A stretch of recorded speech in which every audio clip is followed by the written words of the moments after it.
Here you can see in pregame warm-ups, he went out and tried to give it an effort, but it just wasn't there. His knee is still bothering him from last week. He will be inactive. That is a big blow to the Miami defense to lose their best cover corner. Doubly significant because Vincent would have been matched head-on-head much of the day today against the two-time NFL leading pass receiver Sterling Sharpe of the Pack. Back-to-back 100-catch season, Sterling Sharpe would look to have a very big game today against the very inexperienced Frankie Smith. This is someone that the Green Bay Packers are definitely going to look to in their pass offense. Don Shula is unbeaten in regular season play against the Green Bay Packers as head coach of the Dolphins. Got scorched a few times when he was coaching the Baltimore Colts, both here and Milwaukee, and up in Green Bay. But as a Dolphin head coach, 7-0 to this point against the Green Bay Packers. Mike Holmgren of the Packers in his third season as head coach here. Twice under Holmgren, the Packers have been 9-7 in the regular season. And now they're off to a successful start with their victory over the Vikings last week. A significant win for a team which has done well outside its division in the past couple of years, but had trouble beating the Vikings to gain command of the NFC Central. Dolphins will kick the football off to start the game, going from right to left on your screen. Pete Stoyanovich getting ready to put the football down on the 1-inch tee at the 30-yard line as number 30, Corey Harris, and number 29, Marcus Wilson, wait at the 6-yard line for the Green Bay Packers. And you can see that Milwaukee County Stadium is still appointed for baseball on the off chance that the Brewers might have some use for it before the end of the season. That baseball infield area is exceptionally hard, exceptionally rough in surface, and will be tough on running backs and receivers who go down on it today. I think the phrase off chance is an apt one, Jim. Here in the home of acting Commissioner Bud Selig. So Stoyanovich approaches the football. And with a healthy roar from the crowd, it's Corey Harris. Takes it inside the 10, gets across the 20 to the 25-yard line. And a quick look at the Green Bay Packer offense after Chris Green is downfield to make the tackle for the Dolphins. Offensive line for Green Bay reshuffled in the wake of the loss of guard Guy McIntyre. Frank Winters moves from center over to guard. Jamie Dukes, free agent pickup from the Falcons, will start at center. Ed West, the tight end, among the Green Bay backs and receivers hoping to have big days today. Ben Coates, the New England tight end, scorched the Dolphins for 8 catches a week ago. Anthony Morgan and Ron Lewis, Morgan a former Bear, Lewis a former 49er, enter when the Green Bay Packers go to their 4 wide receiver setup. Now 1st and 10 for Brett Favre and the Pack from just outside the 25-yard line.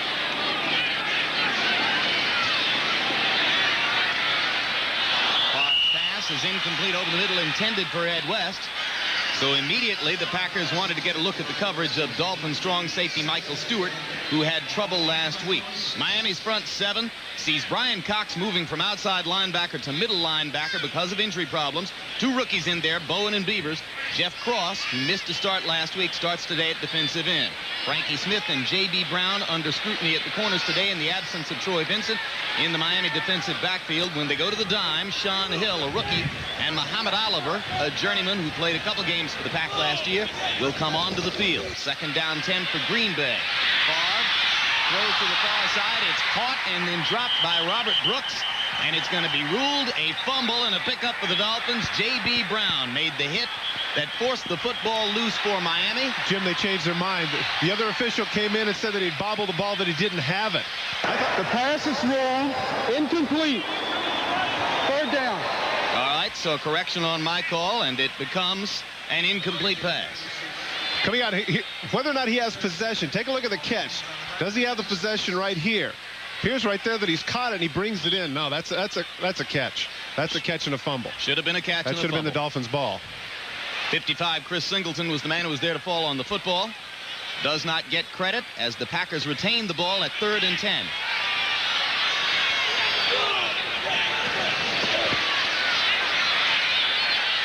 Favre looking deep. Again to Brooks. And again, it's J.B. Brown on the coverage. He breaks it up in Dolphin territory at the 34. Ball might have been just slightly underthrown.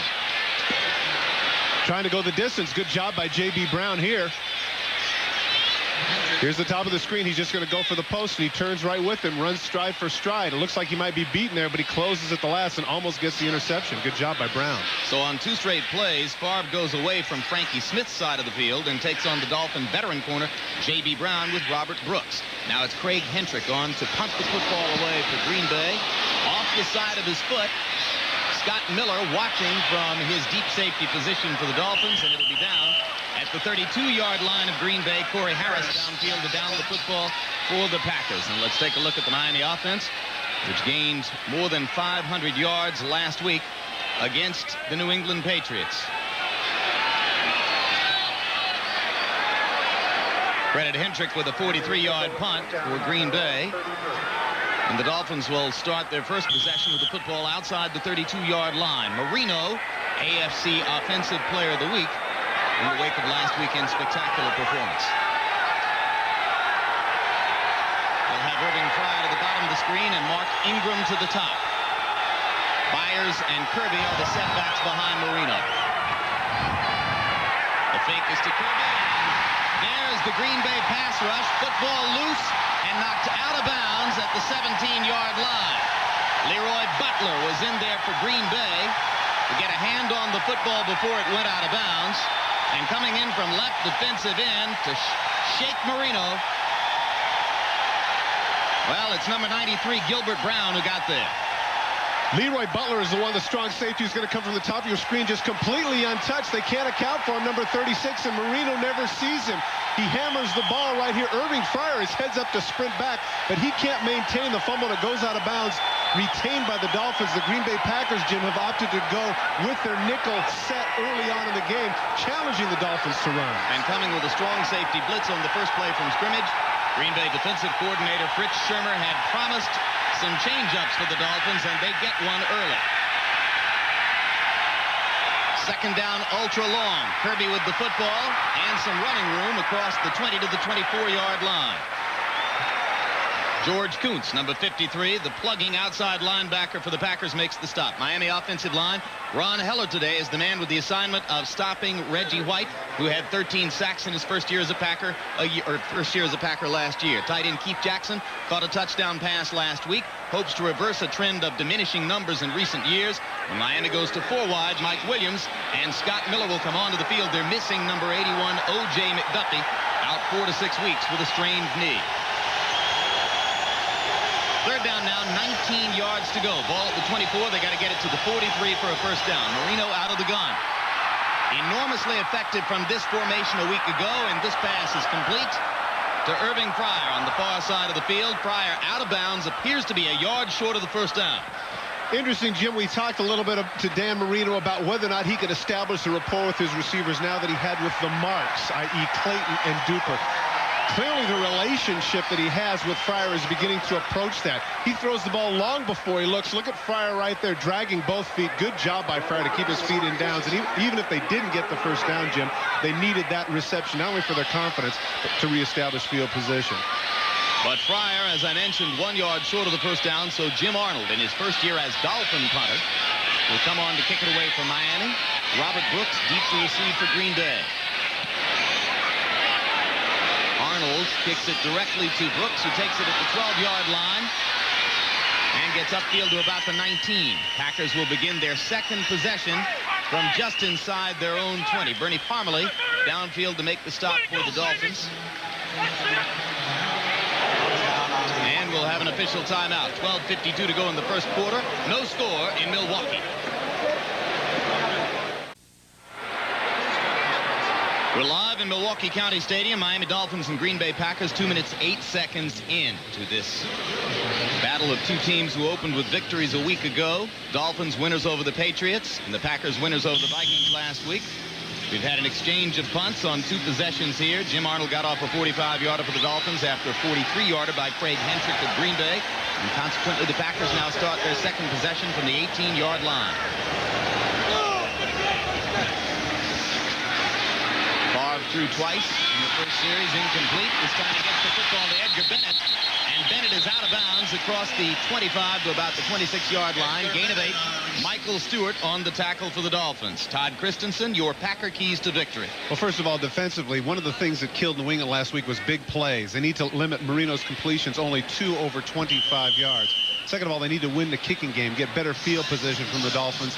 And 3, one of the bugaboos for the Packers last year was turnovers. 2 or less is what they need today to win. Second down, 2. Bennett looking for the game's first down, and he'll get it across the 30 to about the 34-yard line.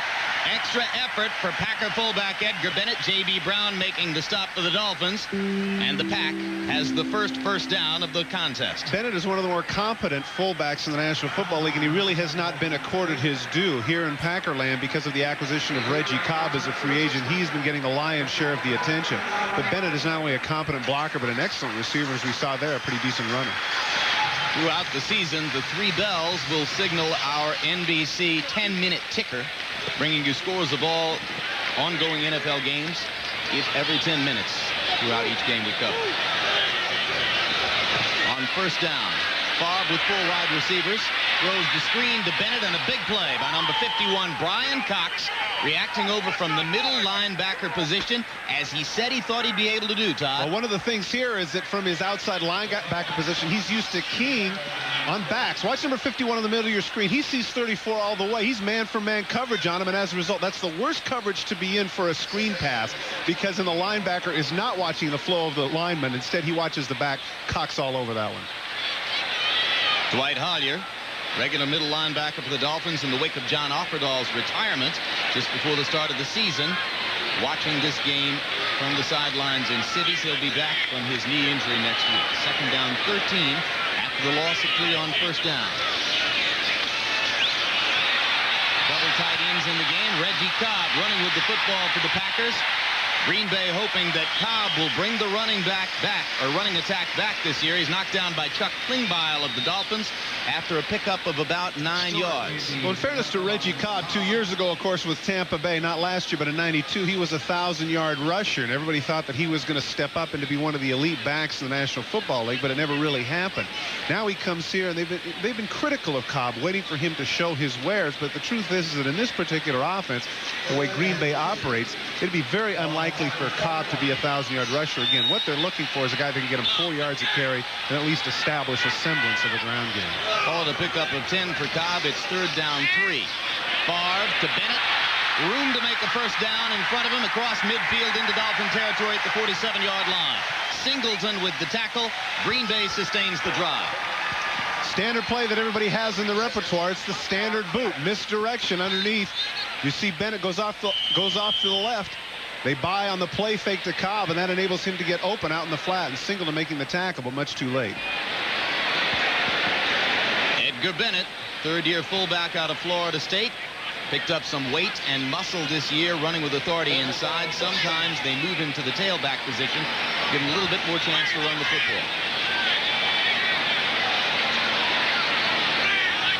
First down now just outside the Dolphin 47. Cobb is met at the line of scrimmage and knocked down by a Dolphin defense that did a good job stopping the run against New England last week. Well, a lot of that was due to the fact, of course, the muddy conditions. They held Marion Butts only 25 yards on 15 carries.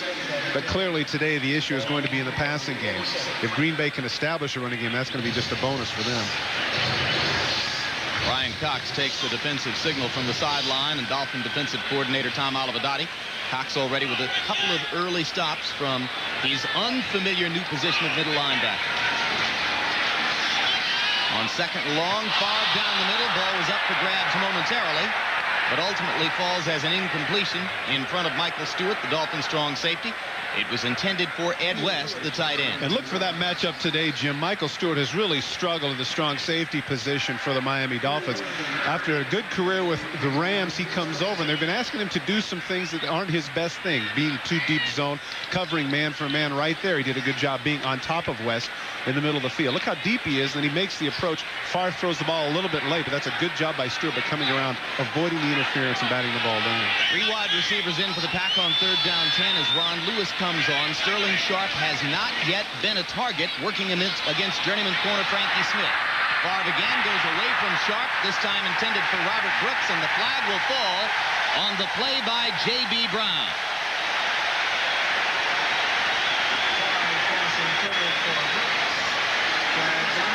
J.B. Brown doesn't look like he has much of an argument. Pass interference.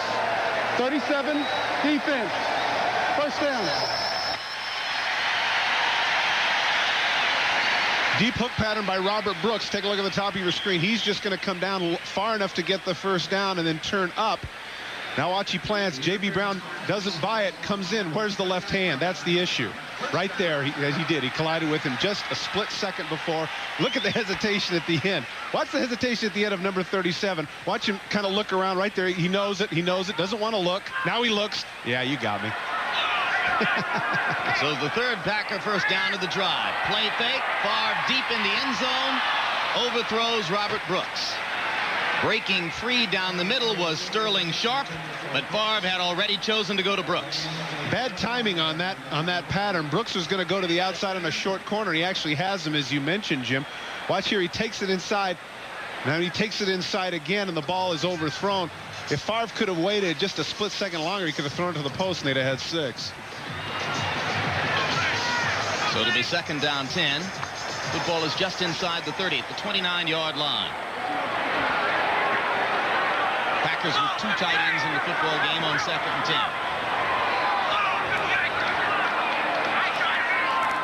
Throw is intended in the flat to Ed West.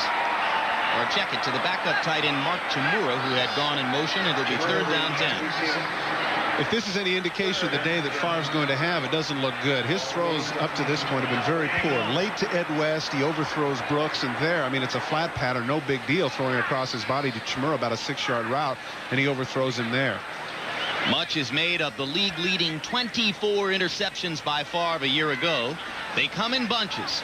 13 of those 24 interceptions were in 4 games. LaShawn Johnson now on the field for the Packers. They didn't get a chance to get him in against the Vikings. Wanted him to play today. And Favre, without many options, overthrows Brooks in the flat. And the crowd gets a tiny bit restless with what has been an iffy Packer offense so far.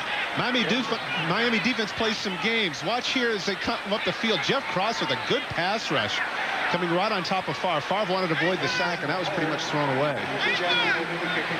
And Chris Jackie has come onto the field to try a long field goal for the Packers. This one will be from just outside 46 yards. If Jackie makes it, career field goal number 120 will tie him with Chester Markle for all-time Green Bay Packer leadership. And he misses. A rare miss from 46 by the normally consistent Chris Jackie. Now this is interesting decision making here. Chris Jackie clearly has the ability to make this kick, but now instead of coming back at the 30-yard line, they come back at the 37. Great field position for the Miami offense. Back live in Milwaukee County Stadium, I'm Jim Lampley along with Todd Christensen. John Dockery on the field with us today. Chris Jackie discussing there with punter Craig Hentrick his off-the-goalpost miss from 46 yards, which has given the Dolphins the football in a scoreless football game at their own 36-yard line. 8:38 to go in the first quarter. Second chance with the ball for Dan Marino and company.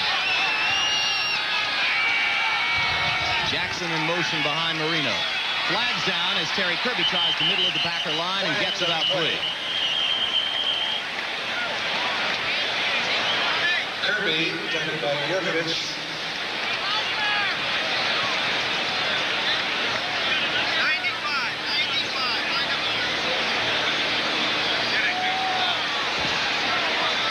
No microphone there from referee Johnny Greer. Here he comes. Offside.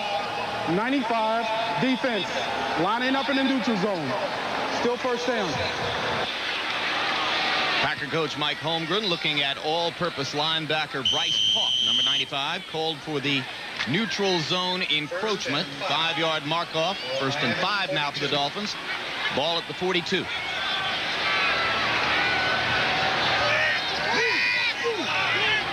Marino with Kirby and Byers behind him. This is Kirby. And he's got a gain of about a yard. Let's go to New York and check in with Greg Gumbel at NFL Live.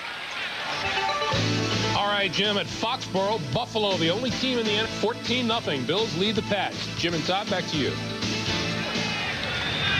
So the Bills are awake 1 week late, and the Patriots perhaps still suffering a hangover from the heartbreaking loss to Miami. Second down 4 after the 1-yard gain by Kirby on first down.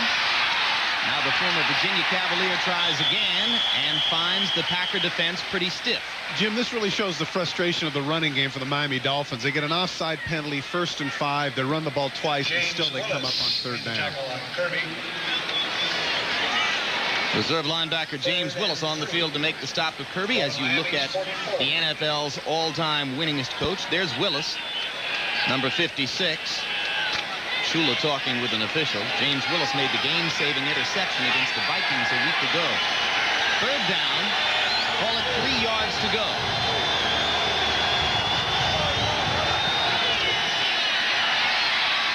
Marino gets the first down. Throwing underneath to Scott Miller.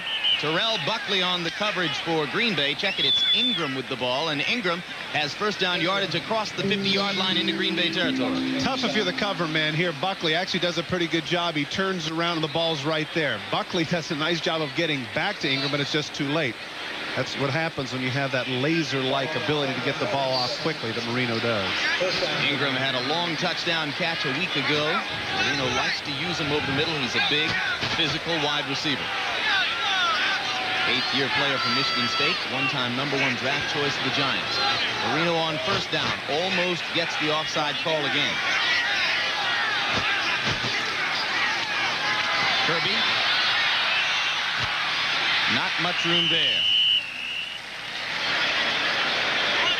Quickly, the Green Bay front 7 on defense. Sean Jones is the new star addition this year. Like Reggie White, he had 13 sacks a year ago while playing with the Oilers. Doug Evans gets his first start at corner today, second-year corner, replacing the injured Roland Mitchell, an obvious target for Marino. And when Green Bay goes into the dime, Lenny McGill and Corey Harris, reserve defensive backs, come onto the field. Rich Shermer, the Green Bay defensive coordinator, will use so many players and so many looks that those lineups are merely a suggestion to you as to which players you might see on the field at any given time.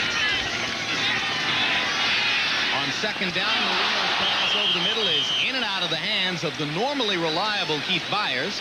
If he had made the catch, it would have marked 105 consecutive games with a catch for Byers. One of the 12 longest such streaks in the history of the league. One of the great pass catches coming out of the backfield, too, Jim. Over 60 catches last year, and just as impressive, 10 yards per catch, which you don't see very much in running back. Byers is somebody that I think a lot of people have speculated could have made a great tight end in this league if he'd have opted for that. He leaves the field on third down 5 as the Dolphins go to 4 wide receivers.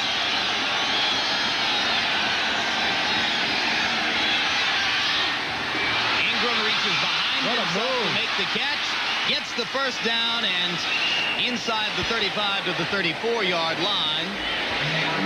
Tough catch, first down Dolphins. What a catch and what a move by Ingram. The ball is thrown behind him here in the blitz protection. He's able to one-hand it and makes a tremendous move cutting up the field.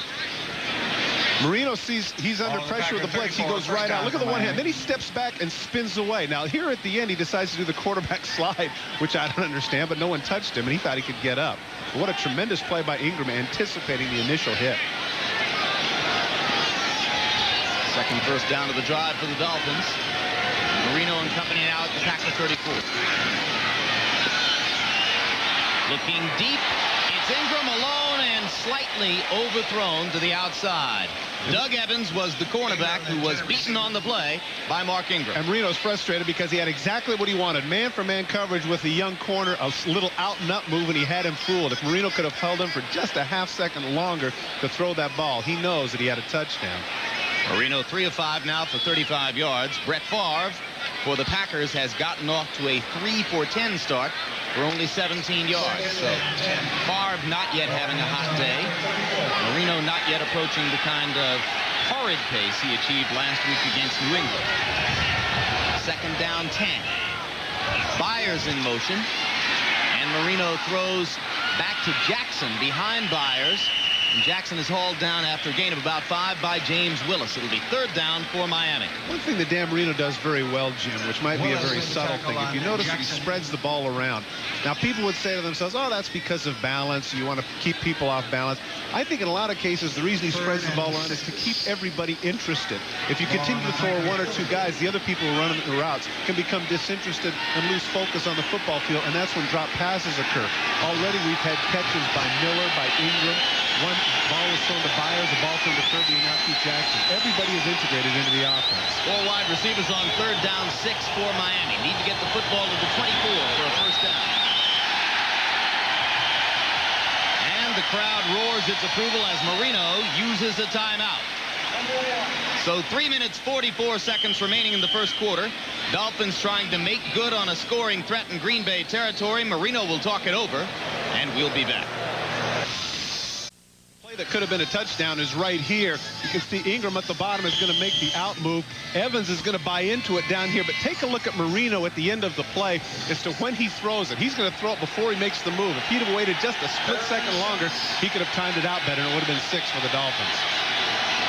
Now it's 3rd down, 6. The football at the 30 after a Miami timeout to set the play. Plenty of time for Marino, but Mark Ingram is well covered underneath and no room to make 1st down yardage. Number 22, dime back Lenny McGill was the first man there for the Packers. Later help from Leroy Butler. What receivers do is as soon as they see the blitz, they go into their short coverage. Look at Sean Jones sprinting out. They make an adjustment here. Why is Sean Jones on the tackle, you might say? That's why Fritz Schirmer is so clever. He alters things. Lenny McGill came off of his man. Sean Jones actually sprinting out in the flat to help make the tackle, forcing the Dolphins into a field goal. So Stoyanovich will try a field goal from the 38-yard line, make it a 48-yard try. Jim, I'm just going to show you, this shows the confidence that both teams have in their kickers to attempt these long-distance kicks. And the second leading kicker in the history of the league in terms of field goal accuracy has another one. Pete Stoyanovich puts the Dolphins on the board, converting from 48 yards out to give Miami a 3-0 lead, 2:55 in the 1st quarter.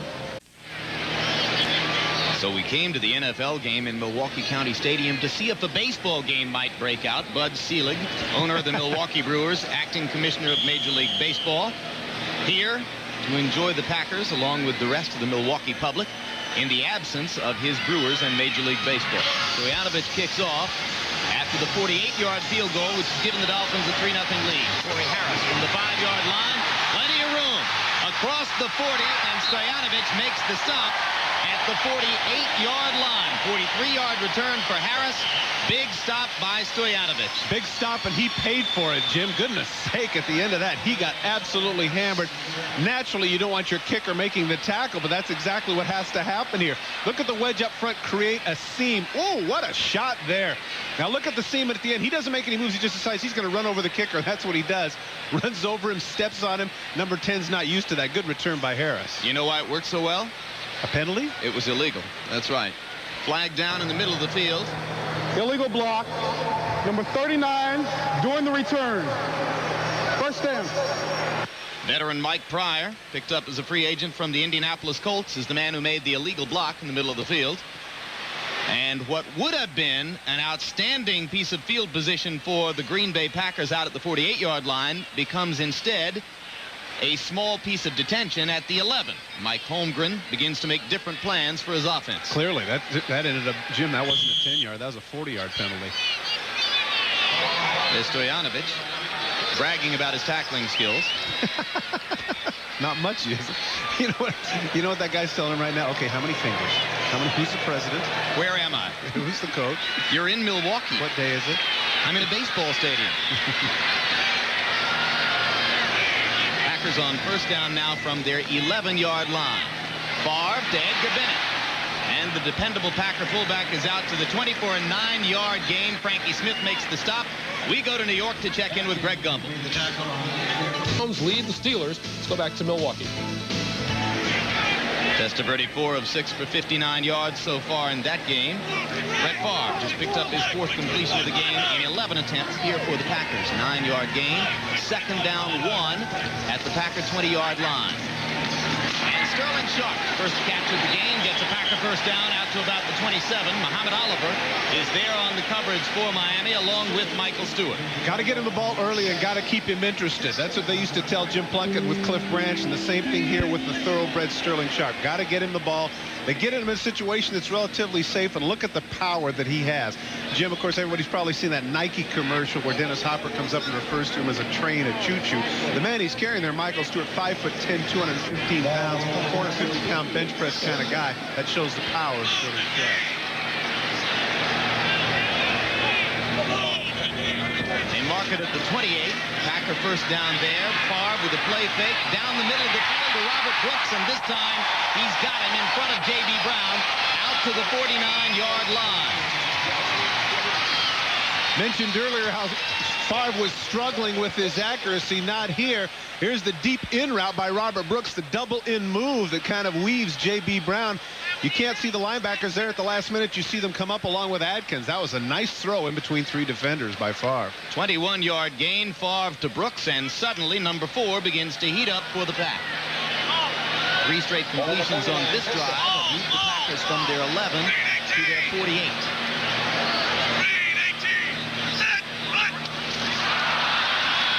Movement in the middle of the line for the Dolphins. Edgar Bennett with the football.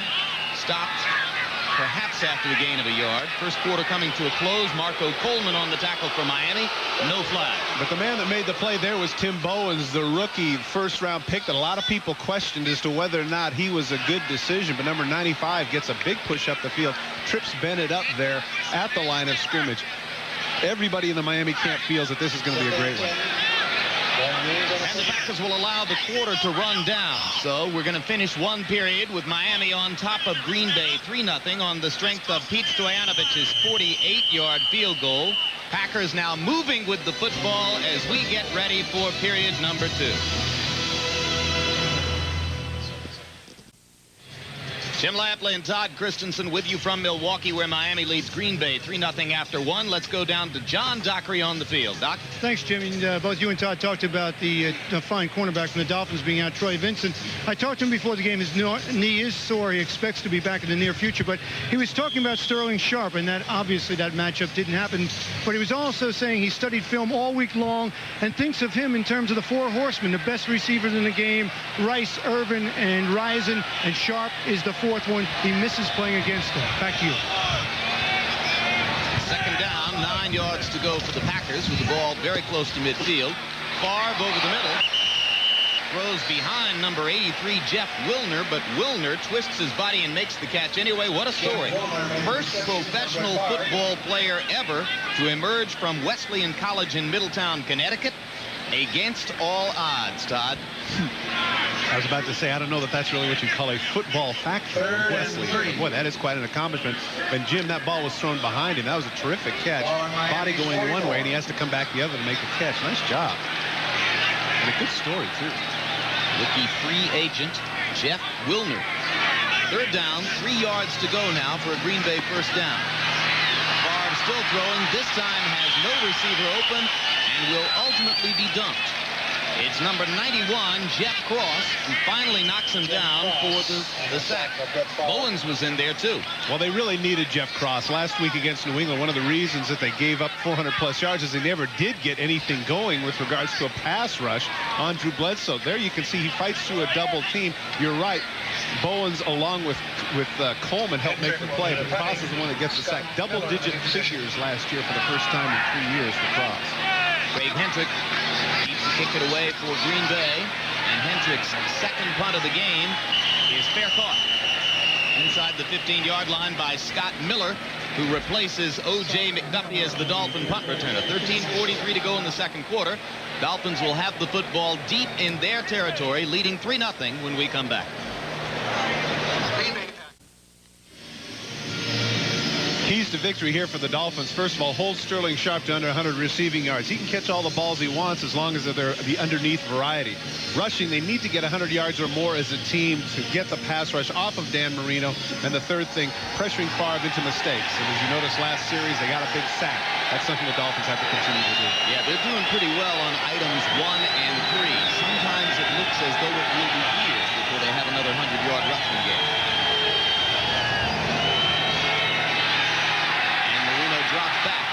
down and finds Mark Ingram out near the 30-yard line. George Kuntz making the stop from linebacker, but the secondary left Ingram alone. He didn't do damage. Now, one of the things that happens here with regards to Kirby getting a couple of yards is they can go play action pass. They go in a zone defense. Ingram just sets down in the middle of the zone between Buckley and Butler. That's a nice catch coming up in the infield. As you mentioned, Jim, very hard. Ingram having himself a good day already. 16-yard pickup on first down there, and it's another first down for the Dolphins. Ball almost to the 30. Jackson in motion behind Marino, and it's Terry Kirby with the ball. Kirby breaks away for a gain of a couple before he's pulled down from behind. Leroy Butler with the stop, coming up from strong safety. Are you surprised at the tenor of the game, Jim? I would have expected, and I think maybe you did too, where you come into this game, we're going to see him going goal line to goal line, throwing balls all over the place, and clearly there's plenty of time left to still do that. But I'm surprised at the moderate nature of the way things are going at this point. Well, Green Bay did not give up a touchdown against Minnesota on defense last week. The only Viking touchdown scored on a fumble recovery return. So you're looking for the Packers to give up their first touchdown of the year at some point, and perhaps this says more about the New England defense and its problems against Marino than the Miami offense. On second and long, it's Irving Spikes with the football. This is the young man that dazzled him in the preseason with a 40-plus average in kickoff returns. And talking with Don Shula yesterday, I had said, is the youngster going to get a few more carries today? And he said he was going to do his best to do just that. Free agent rookie out of Northeast Louisiana, and he was tackled on the play by Gilbert Brown, number 93 of the Packers. I was going to say that in addition to that, chatting with Marino yesterday, I said, Dan, is this Spikes the real deal, or is it just one of those preseason flashes in the pan? He said, no, he can really do some damage if afforded the opportunity. 6-yard gain for Spikes and a first down for the Dolphins. Now Spikes and Byers are the setbacks behind Marino, and here's the rookie again. And he has got some quickness and some wiggle, as you see there. Picking up more first down yardage before finally being tackled by George Kuntz. It's across midfield and into Green Bay territory at the 49-yard line. Take a look at the Green Bay Packers rushing the passer. This is what happens when you have Marino back there. You saw all the green shirts not preventing the run at all. Their mindset is to get to Dan Marino. If they can continue to do this, that really poses problems for the Green Bay defense. The Spikes can continue to get those type of carries. First down just the 50-yard line. Byers and Spikes again, and here for the third consecutive time is the Northeast Louisiana rookie, and Spikes is inside the 30 all the way down to the 27-yard line before George Teague finally makes the stop for Green Bay.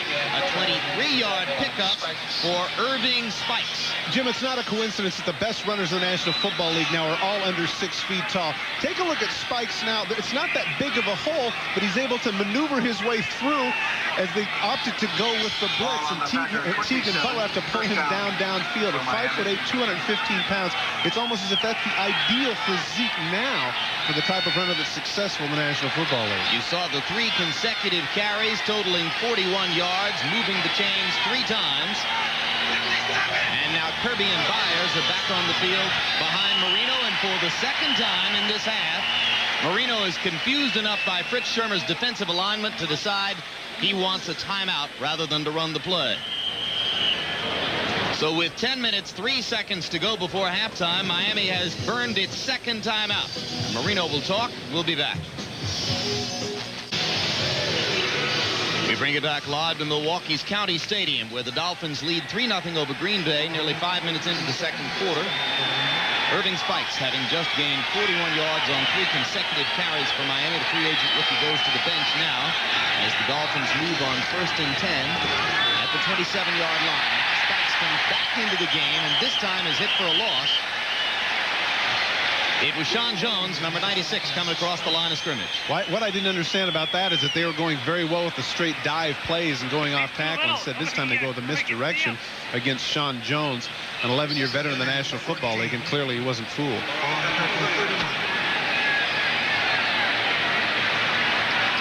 So now Spikes goes to the sideline, and Kirby and Byers will be the setbacks behind Marino on 2nd down 15.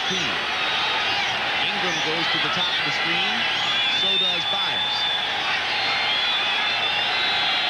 Marino out of the gun. Looks looking for Fryer, and Fryer is wide open at the 25.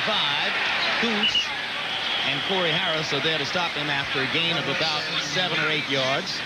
It'll be second down. No, make it third down, 7 for Miami. Jim, people speculate as to why they continue to go out of the shotgun here, and they say it's because they want to take the pressure off his Achilles tendon. I don't agree at all. I think it's because from the shotgun, the quarterback gets to look at the field immediately as opposed to backing up. That's why I think they've been so effective out of the shotgun. And remember, Jim, last week, and I believe it was the last quarter and a half, he ran a string where he was 11 for 13 out of the shotgun for huge yardage. Ball at the 24, third down, 7. They need to get it to the 17 for a first down. Good protection for Marino. Fighting for yardage down the sideline, gets away from the sure tackling Leroy Butler and picks up the first down near the Green Bay 10. This is a great concession effort on the part of Fryer. Look at Dan Marino. He's looking downfield. He's looking for the first down, and now when he goes over here, he says, well, I don't have enough, so we'll just get in position for the field goal. Butler, you assume the all-pro strong safety would make the tackle. Look at this. They don't want to go to Fryer here because they know that's not going to get a first down. But Fryer, big and strong, just breaks the tackle. The 32-year-old gets the first down for the Dolphins. All the way down to the 12-yard line. So it's a gain of 12 for Fryer, who's now 3 for 37 in the game. Kirby and Byers behind Marino on first down from here. Little hold for Kirby. He's inside the 10, down to about the 9. Sean Jones was there along with Bryce Paup, number 95. Dolphins have been surprisingly effective on that straight eye-back dive play here during this drive.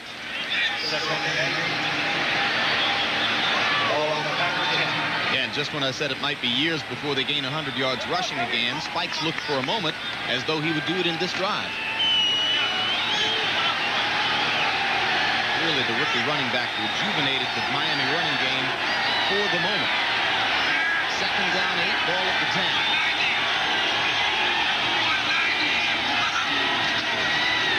This is Kirby. And a flag goes down behind Kirby. Sean Jones is again in on the play. Roar from the crowd at the preliminary signal. Now this brings up an interesting point. I wouldn't be surprised if Green Bay opts to refuse this holding penalty. In theory, you want to move him back 10 yards, but that means that you're going to give Dan Marino 2 more times to throw at the end zone. You might want to only give him 1 because either way they're in field holding position. 69, offense, still second down. I really am surprised at this, Jim, given the success that Marino has had this series. Put up third down because you're going to have 3rd and 8, and he's going to have less of the field to work with. Sean Jones has been very active so far for the Packers.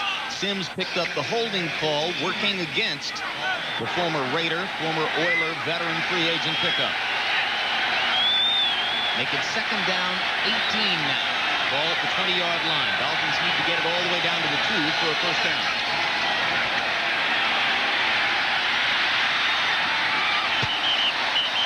It was Kirby down at the 2-yard line, who was the intended receiver. George Teague was there for the pack.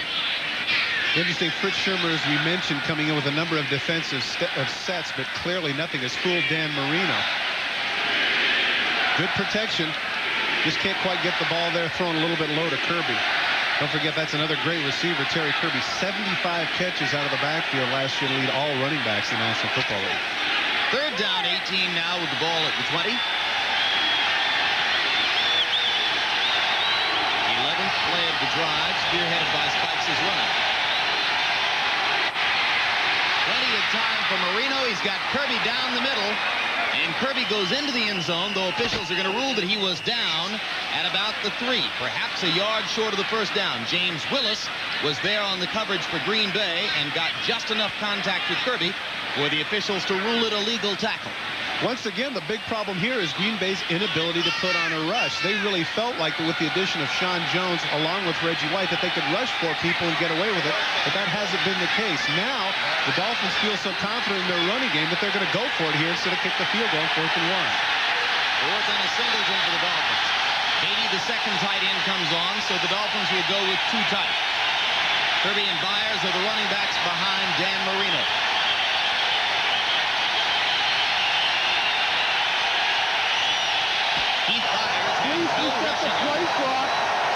seconds. Heads up on the part of Dan Marino to not be discouraged by the crowd, but he took a look at the play clock and knew right away that something was wrong. It was down to 3 seconds. He turns to Johnny Greer and said, hey, what's the deal? And right away, Johnny Greer's on top of it. Put it back to 10 seconds.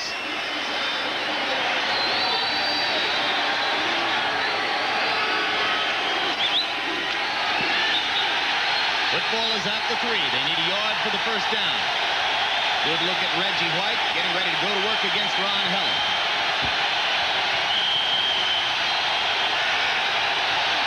Dolphins often go behind the left side, Richmond, Webb, and Keith Sims.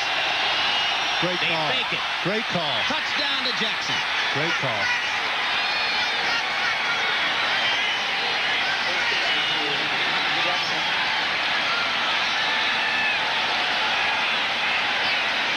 Second touchdown in 2 weeks for Keith Jackson, 5-time Pro Bowler, who's been bedeviled by a league-wide perception that he's getting soft, not playing the way he used to play. And Dan Marino said to us yesterday, Todd Christensen, just let him play with me a whole season and watch his numbers. Well, again, Gary Stevens, the offensive coordinator, quarterback coach, told us that a lot of people didn't realize that he had a lingering groin injury through the season last year. And then when we look at the numbers, 39 catches, just didn't appear like he'd been as productive as he had in the past. This year he's healthy. He said, watch his smoke.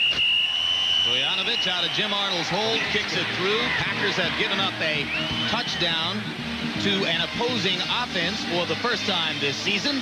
And Miami, with 5:43 to go before halftime, has a 10-0 lead. We're live in Milwaukee County Stadium, where Keith Jackson, number 88 of the Miami Dolphins, celebrates his second touchdown of the early season. 5:43 to go in the half. Dolphins now lead 10-0 on a 48-yard Stoyanovich field goal, and the 3-yard touchdown pass from Marino to Jackson on 4th and 1. Stoyanovich will kick it off for Miami. Corey Harris and Marcus Wilson waiting.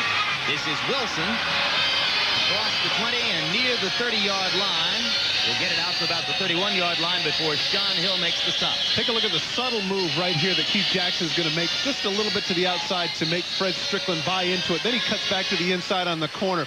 Play action pass. Fred Strickland just gets stuck here. Dan Marino flicks it up, and that's the second game in a row, Jim, that Dan Marino has thrown a touchdown pass on 4th down. And I guess if you think about it in the National Football League, if you're going to have confidence in one guy to have that one throw, you know, people always talk about one game, one series, one throw, it'll be number 13. And there's Fritz Sherman, the Green Bay defensive coordinator, irate at Strickland for having bought into the fake, no doubt. On first down 10 for the Packers, Favre. Moving up in the pocket, misses LaShawn Johnson in the open field. There's a classic case of what they talk about in terms of the maturity of Brett Favre. He steps up in the pocket. He has plenty of time. LaShawn Johnson is wide open. Instead, he throws off the wrong foot, and as a result, throws it completely off to the side, incomplete. So it'll be second down 10, Green Bay with the football at the 31. What happens here, Jim, is now down 10-0. Brett Favre has to maintain his composure with the reality that, look, they're down 10-0. I don't have to force it. And look where he's trying a little bit too hard to get the ball out. You saw the numbers on Favre.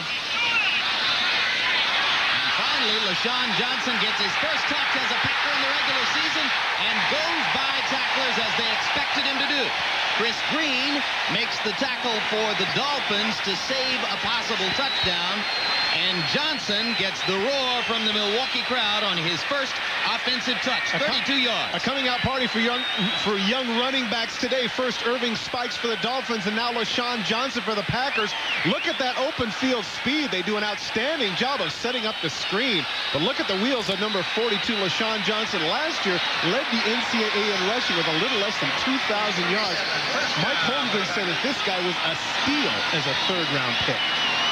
Third-round pick for the Packers, the 13th running back taken in the draft. He was infuriated. It was up for grabs momentarily, but falls harmlessly to the turf. Edgar Bennett was the intended receiver. Ball remains on Miami's 37. It'll be second down 10, Green Bay. Football at the Miami 37. Again, Brett Favre is struggling a little bit. He was a little bit too early there with his throws. He needs to get himself set, not worry about it. I think that maybe the pressure that Miami had on him early seems to be rattling him a little bit. He needs to get his feet set. On Second down 10. Bennett is the lone setback behind Favre. Ron Lewis in motion. Favre loses the football. Free ball is gathered in by the Dolphins. It's number 91, Jeff Cross, who got one of the easiest fumble recoveries of his career.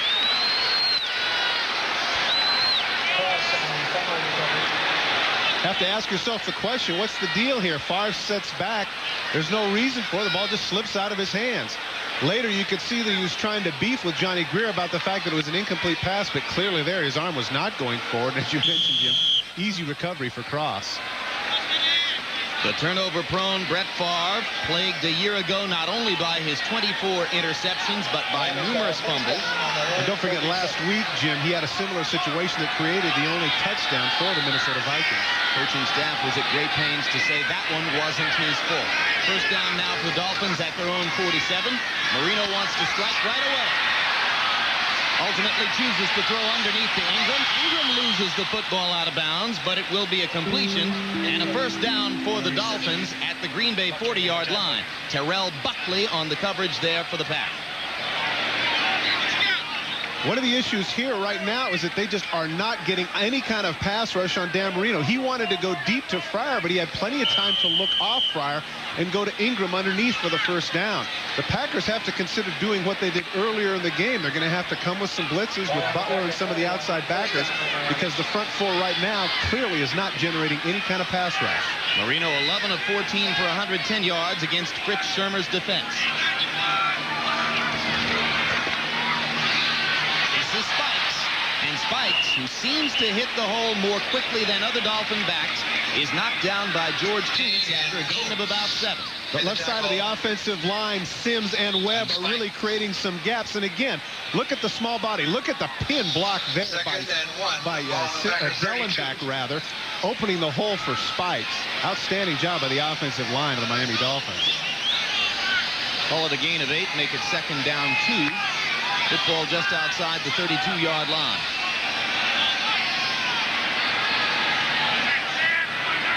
Right side of the Dolphin line shown there. Widener and Heller lining up next to center Dellenbach. Here's Spikes again. And he works to find running room down to about the 30. And Sean Jones can't believe it. He thought he had him tackled for a 3-yard gain. But again, I talk about the physique of Spikes. At 5'8", 215 pounds of that low center of gravity, he's not going to be brought down with an arm tackle as opposed to a taller running back. There he turns a 3-yard loss into a first down.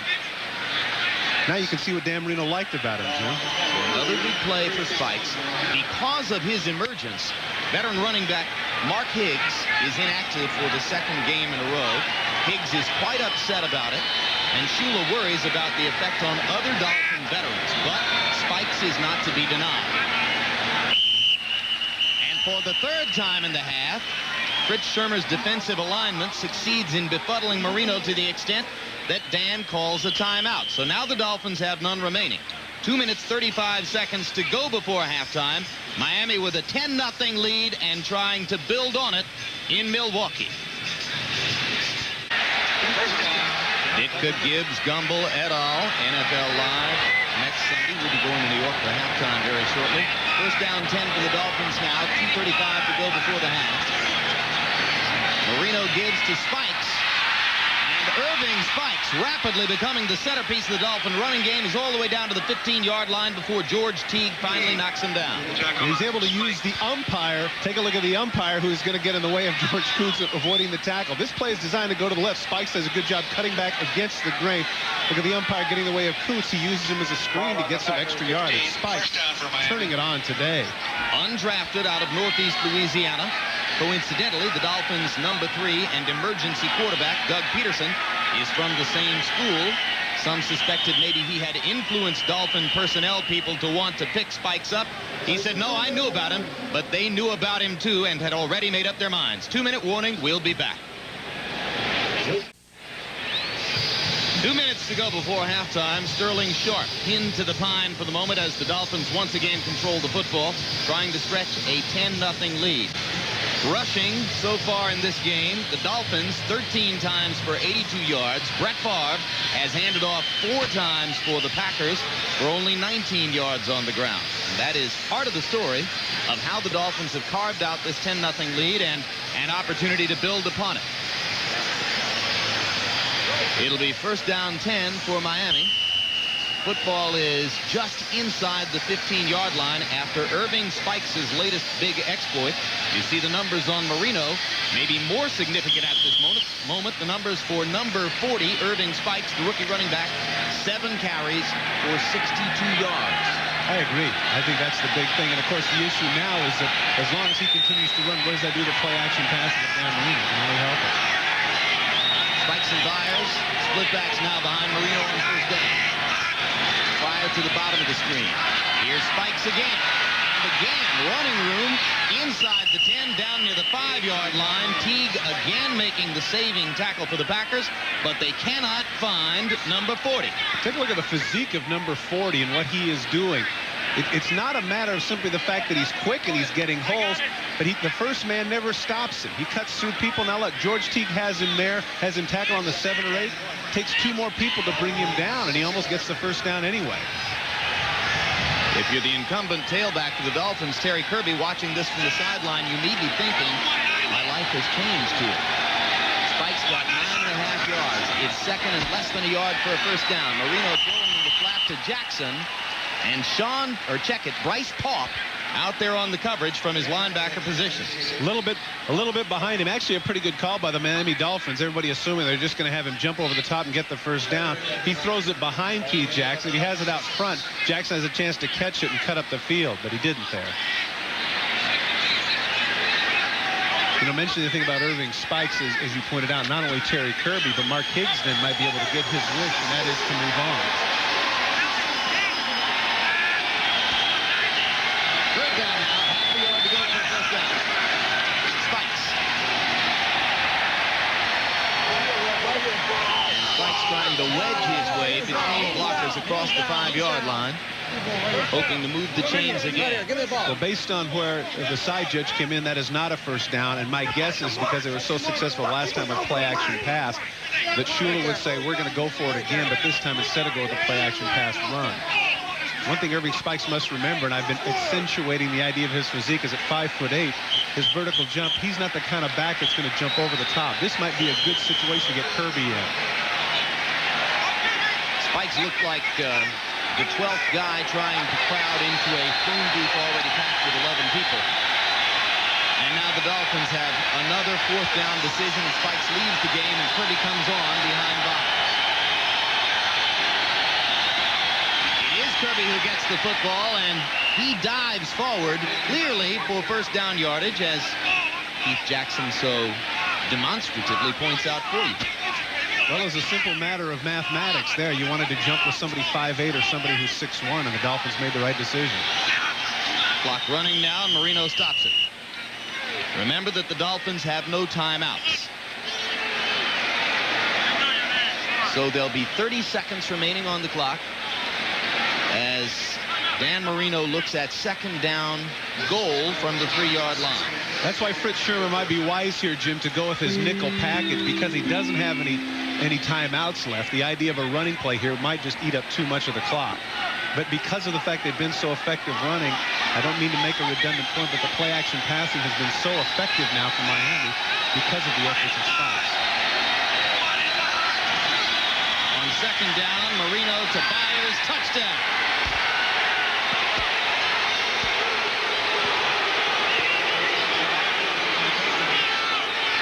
Mike Holmgren disgusted with the performance of his Packer defense on that Dolphin drive. Byers catching a pass in a 105th consecutive game. Does it in style with a touchdown catch. This is absolutely atrocious coverage. Byers just goes out in the flat, and he's wide open. For whatever reason, whatever the Packers were in did not account for Byers at all. There was nobody anywhere near him. Stoyanovich will now try to add the point that will make it 17-zip. A shock to the Milwaukee faithful, who are used to seeing the Packers win here. And Stoyanovich Ivanovich's kick is good. Mike Holmgren and the Pack find themselves trailing 17-0 with 27 seconds left in the half. Another look at the TD. Well, here's the strange thing. They flood the zone over here, and so everybody's anticipating to the right. Byers is simply going to run a flat route. There is no play-action pass, and I assume that this is the linebacker in coverage. But what ends up happening is nobody goes with Byers, and it's an absolute gimme for Dan Marino.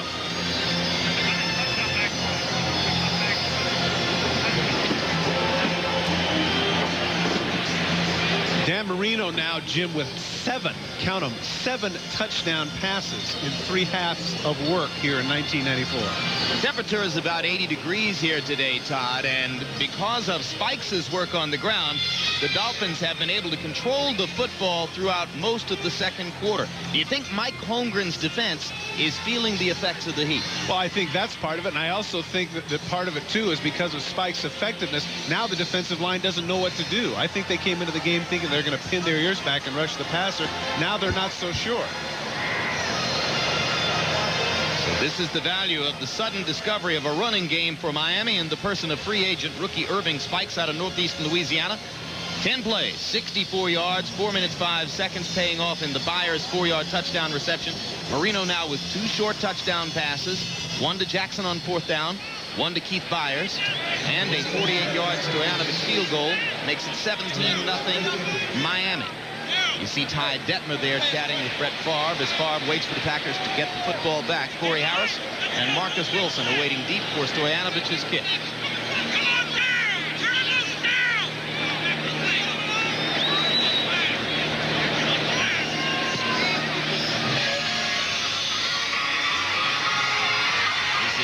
At the 4.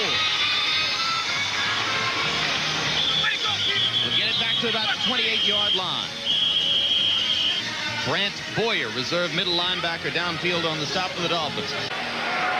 Packers ball, first down on their own 29.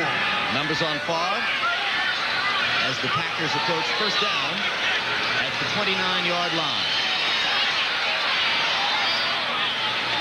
Sharp out of bounds at the 46.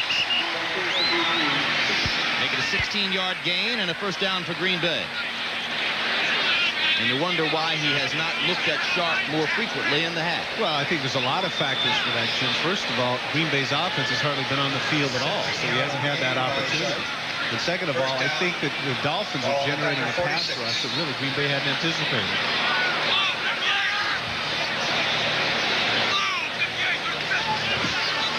Three-man rush for the Dolphins. Favre with one of those questionable decisions. Second and 10. Intended to Sharp.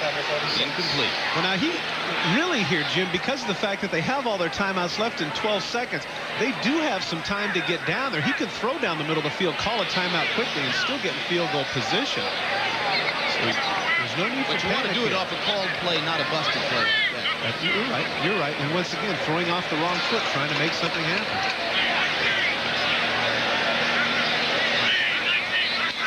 From the 45.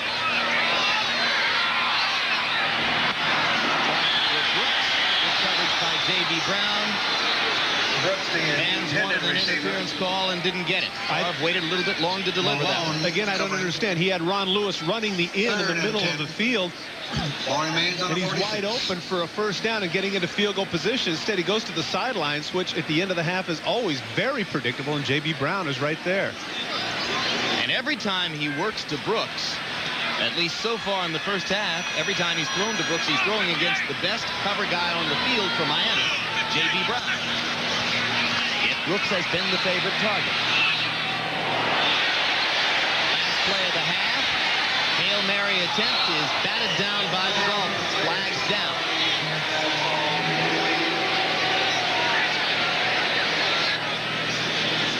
Penalties against the Dolphins. Illegal motion, 84. Offense is declined. That's the end of the first half.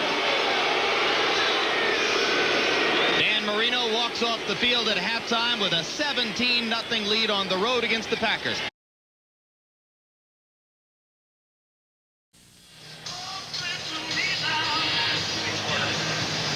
At Milwaukee County Stadium and under the watchful eye of spectator acting baseball commissioner Bud Selig, Dan Marino and the Dolphins with a 17-0 halftime lead over the Green Bay Packers. A quick look at the Coors Light halftime statistics, which reflect Todd Christensen Dolphin dominance in the game. I think one of the things that sometimes is overrated is time of possession, but I think in this case it isn't. You can see that the Dolphins 2-1 nearly in time of possession, keeping Brett Favre and the Packers off the field. And of course, take a look at the rushing yards for the Dolphins, almost 100 yards already.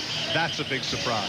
Packers with only 4 rushing plays from scrimmage in the first half, so most of the pressure on Favre. And here's the quarterback comparison. Well, Dan Marino, because of his ability now to play action pass, look at his percentage, 12 for 17. The yards aren't that big, but of course he does have the 2 big touchdowns. Brett Favre has to get his composure here beginning of the second half, not try to do it all by himself, but let some of the other people rise up and make a contribution. Favre, of his 9 completions, threw 4 to fullback Edgar Bennett. Only 2 to Sterling Sharp, the man who is the only receiver in NFL history to have over 100 catches 2 years in a row. To open the second half, the star in the first half of the Dolphins, Irving Spikes, drops the kickoff and then is dropped at the 19-yard line on the run back. Let's go down to the field and John Dockery. Doc? Thank you, Jim. I talked to both coaches, and Don Shula told me Irving Spikes was a guy that he saw sparks in preseason. That low center of gravity you're talking about, he can make things happen. That's one of the reasons he has him on the roster, especially with Higgs inactive. I also talked to Mike Holmgren. He said, look, we can play a lot better. Brett Favre simply has to find his rhythm. He has to settle down, and we will play better in the second half. But he put it really all on Brett Favre's shoulders, the ineptitude in the first half. Back to you. All right, first challenge for the Green Bay defense. Stop Miami on first down. Dolphins average over 6 yards per first down play in the first half. Here, Kirby gets the football and is stopped after a gain of about 3. Todd, your keys to victory for the Dolphins looking good. Well, one of the things, obviously, Sharp, because of the time of possession, has not had that much of an opportunity. Miami now, of course, with that 3-yard gain, 96 yards, clearly they're going to get over 100 yards. And the pressure on Favre, he has had some pressure. He did get sacked. He doesn't have any interceptions, but he's, 2 sacks, 12 hurries already.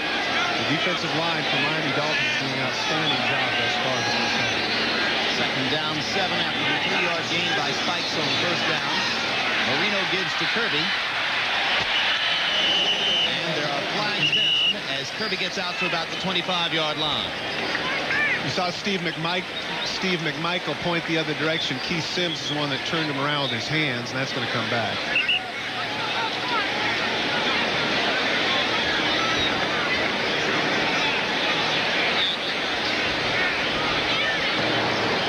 Holding, 69, offense, still second down. Second holding call of the day against Keith Sims. I would say this, though. It is the second holding call of the day for Keith Sims, but they don't want him to lose his aggressiveness, particularly in the run blocking. He has been outstanding thus far, creating some gaping holes. Don't forget, most of Spike's yardage, Jim, has come on the left side of the offensive line. And now make it second down 18. New challenge for Marino with the ball back to the 12-yard line. Kirby the lone setback behind Marino as Byers goes in motion. No pressure on Marino as the Dolphins work the screen to Kirby, and he's out across the 15 to the 16-yard line. James Willis on the tackle for Green Bay. Good job by the special people now coming in. Willis, one of the people that comes down in the dime.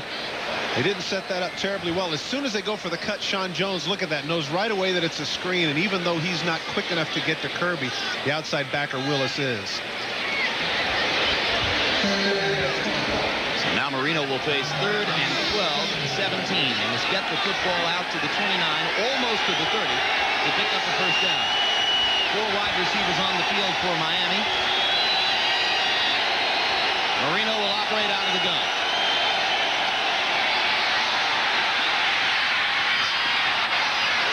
This is Ingram, and he's got first down yardage across the 30 to about the 33. Doug Evans was there to make the stop for Green Bay, but Marino went to work on the second-year cornerback starting his first game to pick up the long first down. Once again, plenty of time to throw. Ingram with the deep hook route. And watch there at the screen, he almost comes back and costs himself the first down. There he has the first down. Now he circles completely around, but fortunately for him, McGill was not quick enough to tackle him before he crossed the 30, and that man right there is probably the most frustrated in the ballpark. Kurt Sherman, defensive coordinator. Big catch by Ingram. First down, Miami at the 33.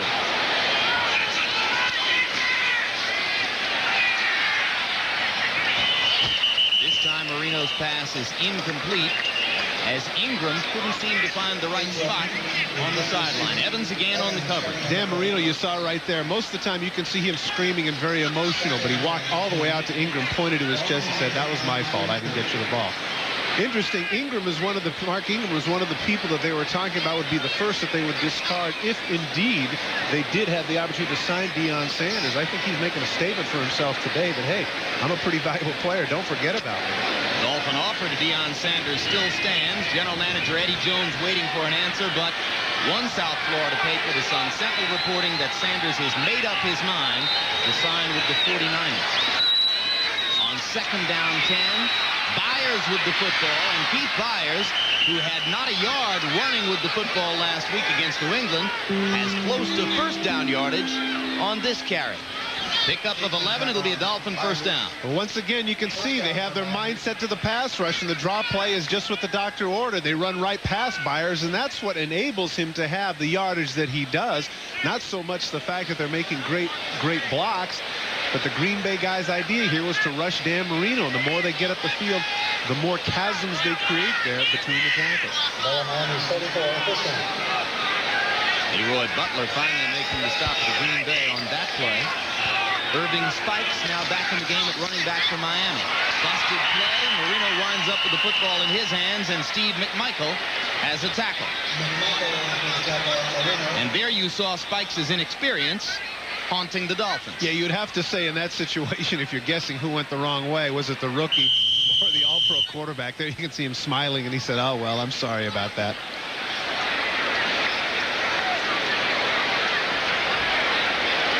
Spikes in the first half, 9 carries, 71 yards.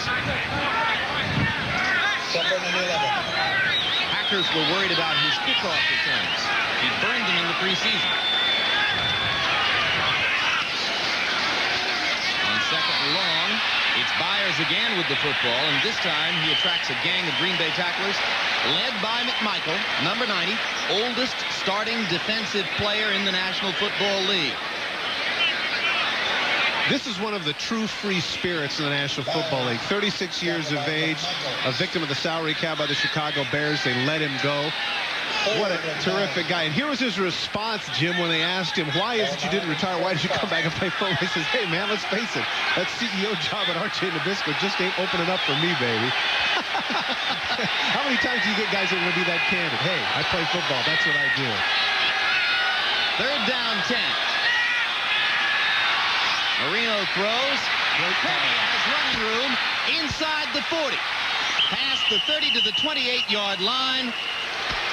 Butler finally knocks Kirby out of bounds, but the Packer defense broke down against the little middle screen. This is a great call by Gary Stevens, offensive coordinator. Watch the blitz is going to come here by the Packers, and watch number 43 find himself right in the middle. Just completely unencumbered by green shirts. Exactly what the doctor ordered. Look at the pasture out there. Nothing but green for Kirby, as we mentioned earlier. A great receiving running back. Big first down for the Dolphins. So it was James Willis, number 56, and Lenny McGill, number 22, who finally teamed for the tackle. Butler was the man who had made a stab at Kirby and missed early on in the play. Another first down for the Dolphins. Ball inside the 30 to the 29. Byers and Spikes. This is Spikes looking for running room and wrapped up once again by McMichael, who has suddenly become very active early in the second half. Well, it was obvious to me last year when he was with the Bears. It's not as if he lost anything. It was just simply the fact that he was making too much money. And at age 36, they just didn't feel like he was part of the future. Sean Jones is a part of that, too. As you can see, he's the one that stands up. Richmond Webb makes the initial hit on Spikes, and then McMichael comes up to pick up the rest of the garbage. Sean Jones playing a little against the run, too, somebody that they thought was primarily a pass rusher. Interesting story with regards to Sean Jones, Jim. 7 times 7 times he was a Pro Bowl alternate. And to use his phrase, always a bridesmaid, never a bride. Second down 12 from the 31. Marino wants touchdown, looking for number 80, Irving Fryer, and flags go down. Incidental contact. Well, that clearly wasn't incidental. A situation where he got fooled once again on the out and up move, and Marino wants to check and see, is this going to be the 5-yard contact rule, or is it going to be pass interference? Pass interference. 33, defense. First down.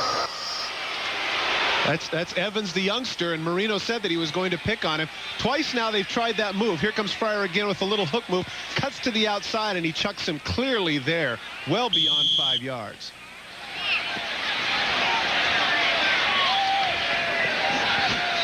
Well, I was giving Evans the benefit of the doubt, but you're right. Not so incidental.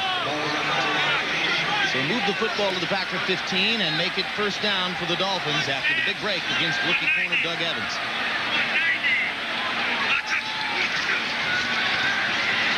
Marino looking down the middle, throws behind the intended receiver. Keith Jackson was going into the end zone. Evans had a shot at the football. Second and 10. It'll be second down 10. Once again, Jim, we've gone nearly 6.5 minutes here in the third quarter without Green Bay's offense getting on the field, and obviously that doesn't allow the crowd to get into the game either. So even if they're stopped here and forced to kick a field goal, this is a tremendous opening surge by the Dolphin offense here in the second half. The Dolphins now more than doubling Green Bay in time of possession.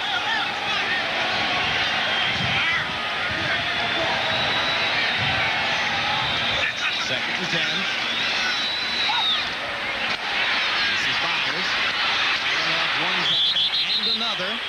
Gets a gain of about 8. Crowd begins to boo at the poor tackling by the Packer defense. Was surprising on a lot of different vantage points, Jim. Last week, they held the Minnesota Vikings, a very potent offense, to under 200 yards in total offense. But now, because they've been on the field so long, as you adroitly pointed out, I think a little fatigue is setting in.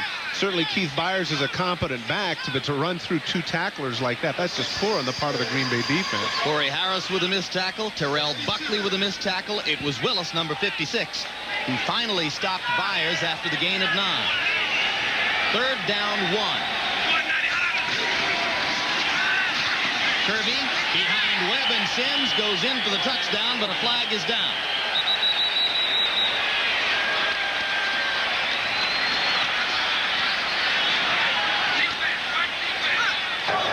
Offside, right side of the defensive line. Defensive line is declined. The touchdown is good. What a difference a week makes, Jim.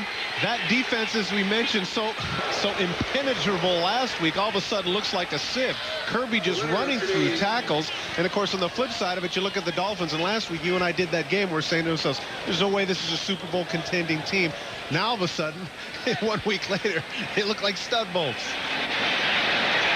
Dolphins almost always go to the same hole behind Webb and Sims on short yardage, and even though the Packers must have known it was coming, they couldn't stop Kirby at the line of scrimmage. Stojanovic now adds the extra point, and Miami's lead stretches to 24-0. 7:49 to go in the third quarter. Packers still waiting for their first possession of the second half. The Dolphins went 80 yards, 12 plays, 7 minutes, 11 seconds to start the second half. They stretched the lead to 24-0. And now Stojanovic's kickoff sails over Corey Harris, goes out of the end zone. It'll be a touchback. And Green Bay will start at its 20 with its first possession of the second half. We've shown Richmond Webb and Sean Jones. This time, Richmond Webb clearly gets the best of him. Take a look at the run block here by number 78 as he just flat out pancakes Sean Jones, keeping the big gap there for Terry Kirby, who runs through, again, a bad tackle on the part of Kuntz. Here it is up close. Sean Jones getting the worst of it. Man, oh man, that's how they teach it. That's a clinic. Marino's happy about it. Left side of the offensive line for the Miami Dolphins has been absolutely outstanding today. That man, Keith Sims, has opened up some big gaps as well. Somebody who really gets lost in the shuffle because of Richmond Webb. He's outstanding. Edgar Bennett on first down with the pass from Favre is across the 30 to the 32-yard line. It'll be a Green Bay first down. And some post-play fisticuffs. Stewart with the tackle on Bennett. They pulled the players apart. Dolphins had a little set to with the Tampa Bay Buccaneers in preseason, and 22 players from the two teams were fined a total of more than $70,000 by the league office. First signal that the NFL office on Park Avenue in New York is going to be more aggressive this year in combating the on-field combat between players. Reggie Cobb in motion on first down. Bennett again, and Bennett's across the 35 out to about the 37-yard line. You're asking... I'm Go sorry, ahead, Jim. I was about to say, you're asking yourself the question, why are they doing this now? Why are they doing these dump passes down 24 points? A couple of reasons for that. First of all, there's plenty of time left in the game. There's over 21 minutes of football left. And the other reason is to get Brett Favre some security, to get a little confidence back, get his feet set, get some completions, feel a little bit better about himself. Well, they're in terrible trouble now. They can forget about trying to establish a running game down 24-0 midway through the third. Favre will have to do it through the air. The pass is complete to Brooks. Good throw. One of the best of the day for the young QB, J.B. Brown, on the stop for the Dolphins. Another first down for Green Bay. You know, it's interesting he can make so many bad throws and make a throw like this. Right on the money, looks right, looks left, puts it right on the chest of Brooks, who Mike Holmgren really feels can be the man who complements Sharp throughout the season. Clearly, the offense for, especially the pass offense for Green Bay has been one-dimensional where number 84 is concerned. But he really believes that Brooks can be a great complement to him.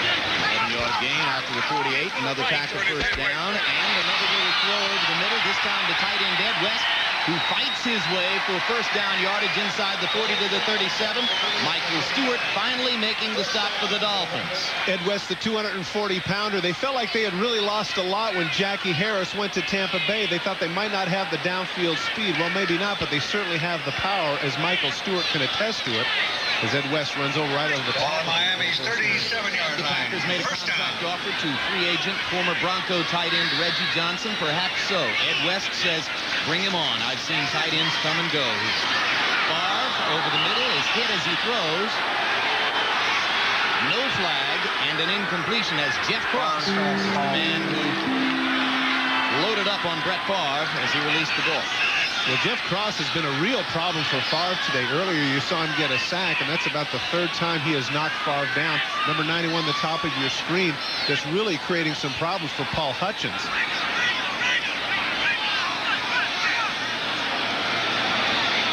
Packers have been juggling Joe Sims and Paul Hutchins at right tackle as Sims has battled against a bad Second and 10. On the 37. offensive line had to be reshuffled this week in the wake of the loss of Guy McIntyre to a blood clot in his leg. Second and long for Favre. The give is to Reggie Cobb, and Cobb gets practically nothing before Brian Cox makes the stop at middle linebacker. Hy Detmer warming up on the sideline for Green Bay, probably because Favre got up shaking his hand and wrist after being hit by Cross. Here's another interesting point with regards to strategy in the National Football League. Down 24-0, you're on the 36-yard line. You're thinking third long, but the reality is you're going to go for it on fourth down anyway. So the Packers here can afford the luxury of maybe getting a 5 or 6 yard dump pass to set themselves up as opposed to having to go for the full 9 or 10 yards. 3rd and 8. Pass is complete over the middle to West, and West fights toward the first down yardage at about the 26-yard line. It looks as though the chains will move after another big play by the 11th year veteran tight end out of Auburn. Hey, Jim, I got to tell you, that's some upper body strength. You saw him get stood up, and you see that all the time, but his feet were held. His feet were held so he couldn't use his lower body strength. Watch number 86 in the middle of the field. Now watch as he gets held up, but not knocked down. Look at that. They have his feet, but he's not knocked down. 3 guys right there can't knock him down until right there at the last minute. Boy, that's some power.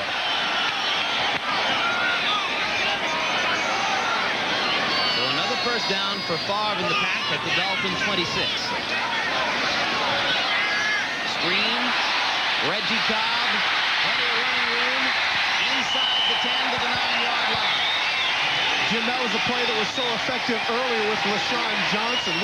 What they do is watch Sterling Sharp is going to come across. He's going to take people with him. Watch the right of your screen. There's Sterling Sharp, number 84. Assuming that's where it's going to go, they set up the screen to Cobb, and he cuts up the field and just misses scoring. Right at the last minute there, he stumbles and gets tackled. Otherwise, he'd have gone the distance. Number 29, Frankie Smith of the Dolphins, there to get under Cobb's feet and upended. 16-yard completion on the first down. Inside the 10. They're going to call it first down goal hold just inside the 10.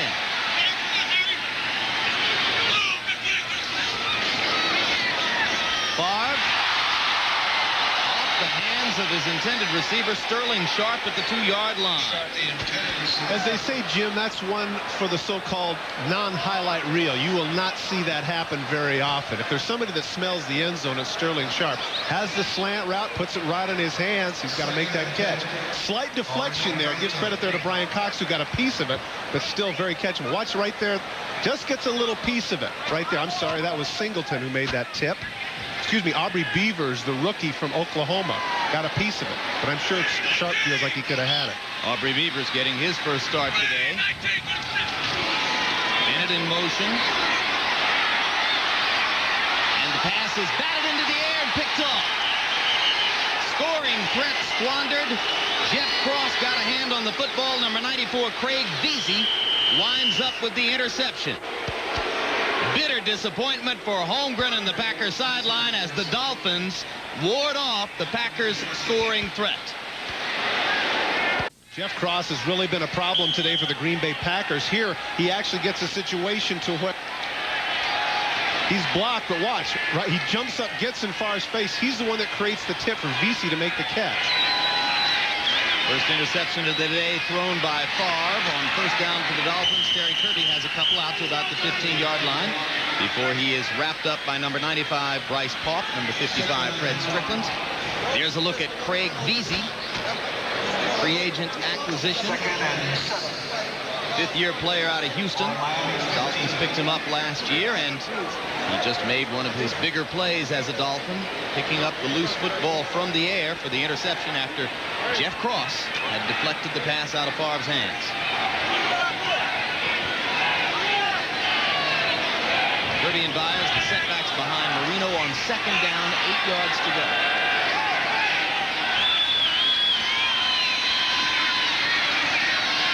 Kirby looking for running room behind Sims on the left side. He gets out to about the 20. Dolphins will have third and short. Let's go to Greg Gumbel in New York. All right, Jim, at Foxborough, Jim Kelly, 28-21, Buffalo's lead in the third quarter. Jim and Todd. All right, Greg, and Marion Butts finally getting started for the Patriots. Only 15 carries for 25 yards last week against Miami. A little bit better today. Third down now for Miami. 3 yards to go for a first down. Marino changing the play. And looking deep. Thought he might get Mark Ingram, but it was double coverage for the Packers, and it'll be a punting situation for Miami. Doug Evans and George Teague downfield with the coverage for Green Bay. I'm surprised at that, just because of the fact that I thought 3rd and 3, why not just run it? I know that Danny got a little greedy there. They're up 24-zip. What they want to do is see the time come off the clock. They don't necessarily have to get a big play here. Up by that many points, they want to take some time off. So after the misfire on the attempt to get it all on third down, Arnold kicks it away. Coming up to make the catch is Robert Brooks. And Brooks stumbles to near the 50-yard line. Good field position for the Packers, who trail 24-0 with only 1 minute 9 seconds remaining in the third quarter. A frustrated Brett Favre comes onto the field again.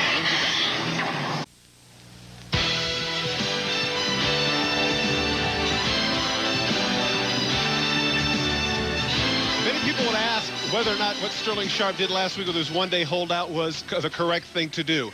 With the average career in the National Football League only 4 years on a unilateral contract that is based solely on the option of ownership.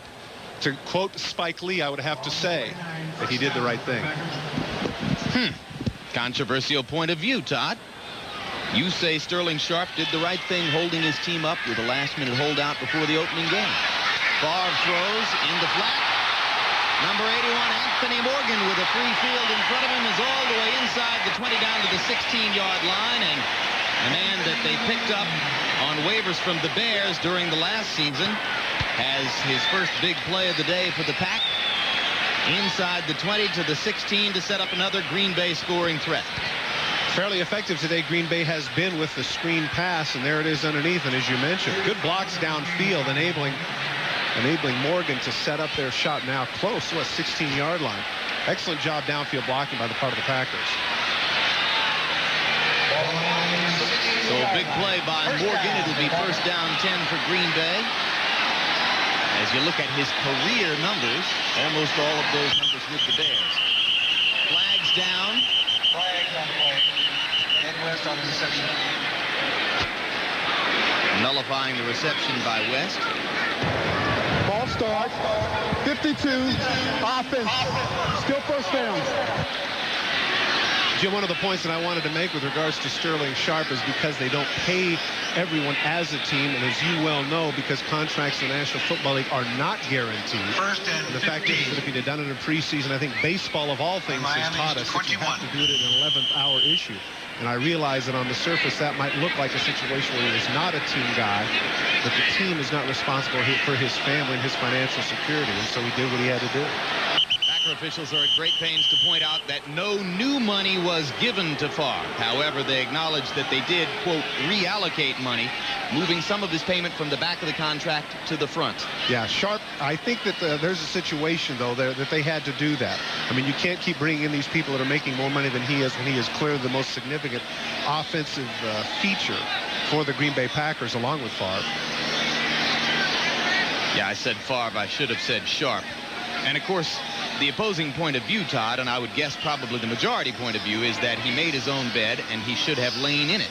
He had signed a long-term contract which lasted through the year 2000, and I think a lot of people would say, hey, once you sign the deal, you live by it. Well, it's a volatile market, as you well know, and even though he didn't have the prescience to see that a 10-year contract was falling, the reality is that he couldn't predict whether or not they're going to have free agency and do the things that they did. And clearly, because of the performance that he's had over the last 2 years, as Irving Fryer pointed out to us yesterday, he should be an exception to the rule of renegotiating. Got a clue what's happening here with 2 seconds left in the third quarter? I guess Johnny Greer's going to tell us.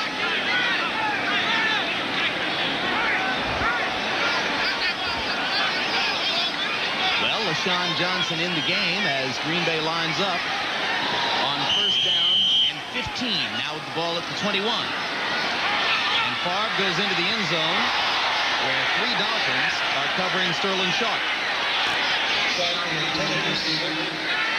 So the Packers continue to sputter offensively, trailing 24-0 against Miami in Milwaukee with but a quarter left to go. We'll be right back after these messages from your local station. Here at Milwaukee County Stadium, our John Dockery is standing by on the field with Acting Baseball Commissioner Bud Selig, and we'll be going down there to get a word with the Acting Commissioner of Baseball very shortly. Meanwhile, the Green Bay Packers have second down 15 with the ball at the 21-yard line.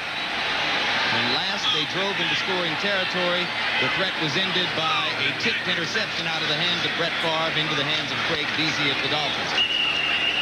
And here LaShawn Johnson gets his first carry from scrimmage as a Packer and gets little to show for it. It'll be second down. They'll make it third down, 14 yards to go with the ball at the 20.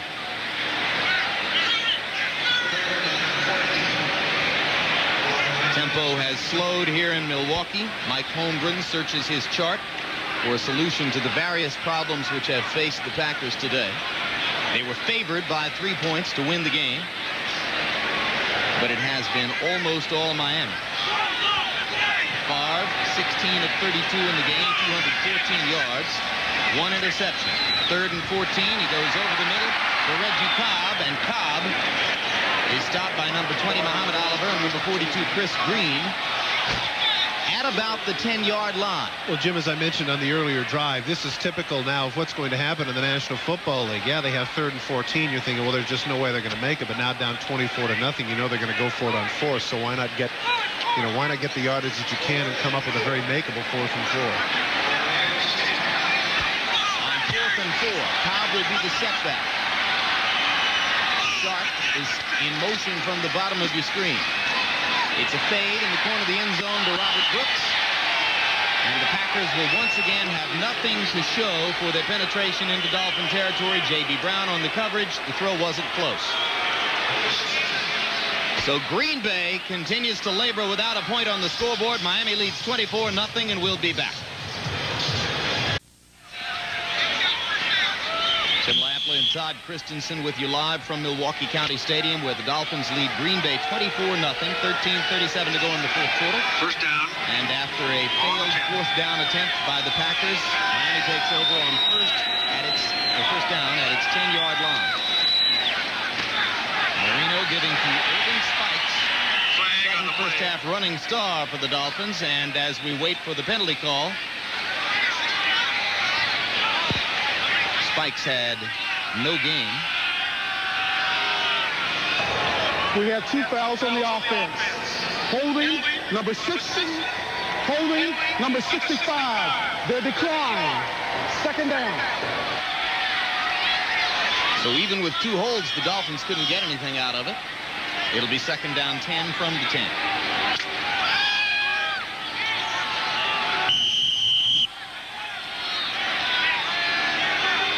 Fires some spikes behind Marino.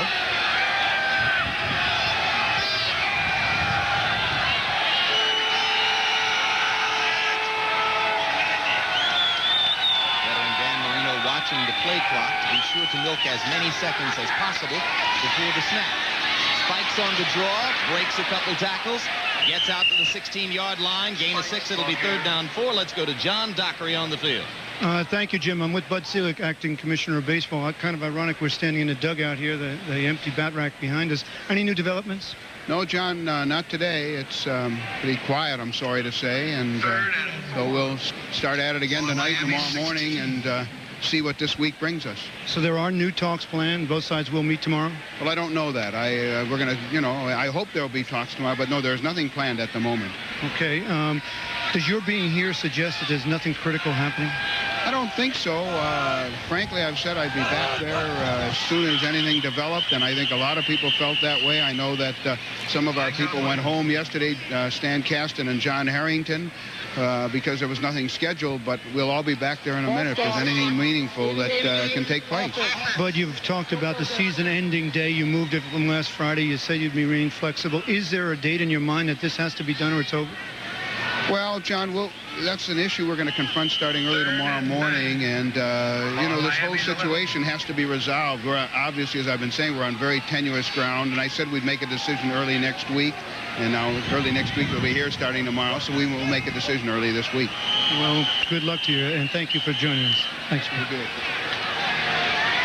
Meanwhile, on the field, a 5-yard penalty against the Dolphins brings us third down, 9 yards to go with the ball at the 11-yard line. And now Green Bay chooses to use a timeout. So we've got 12 minutes, 12 seconds remaining in the fourth quarter. You look at a disgusted Brett Favre, and there's the reason. We'll be back. A close-up look at Packer free safety George Teague as we bring you back live to Milwaukee County Stadium. Teague has been a great success story for the Packers in his second year now out of Alabama. Battled a thyroid condition and his mother's illness in the offseason and was greatly distracted, but nevertheless came back to open with a flourish. 2 interceptions against the Minnesota Vikings last week. Now he plays with a broken thumb on his right hand, covered with a plaster and rubber cast, the result of an incident he can't recall in the Viking game. Recall, if you will, 2 years ago in that great national championship game in the Sugar Bowl when Alabama hammered Miami, George Teague was the one that ran down Lamar Thomas and took the ball out of his hands. Remember, one of the great, exciting plays in that postseason. George Teague, now well established as the starting free safety for the Green Bay Packers. He's a coming star. One of the oldest cliches in the sport, a nose for the football. He has it. Marino now with third down 9 from the 11.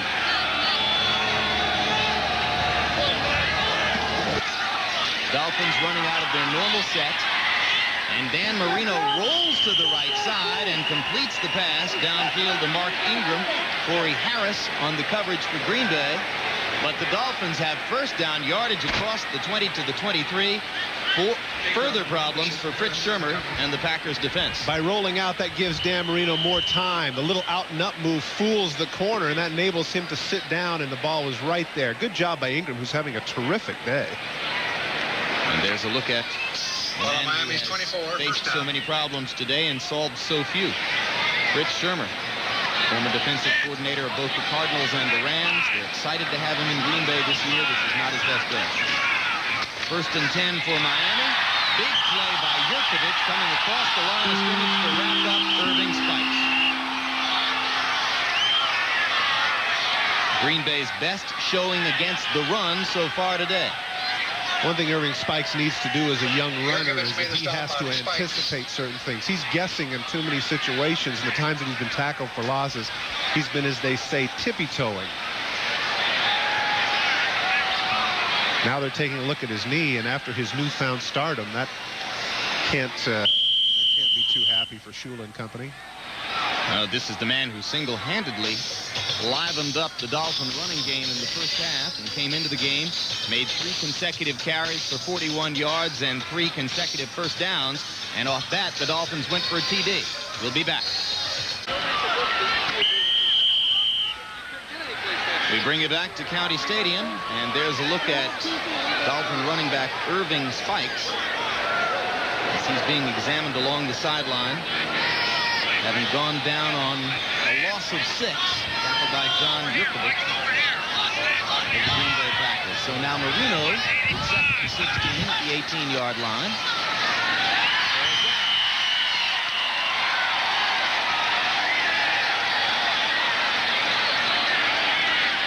Take a look at the right knee. It's at somewhat of an oblique angle right there. You can see that's what caused a little bit of the pain. But Irving Spikes got up and ran off the field as they're checking him right now, so I don't anticipate that it's too serious.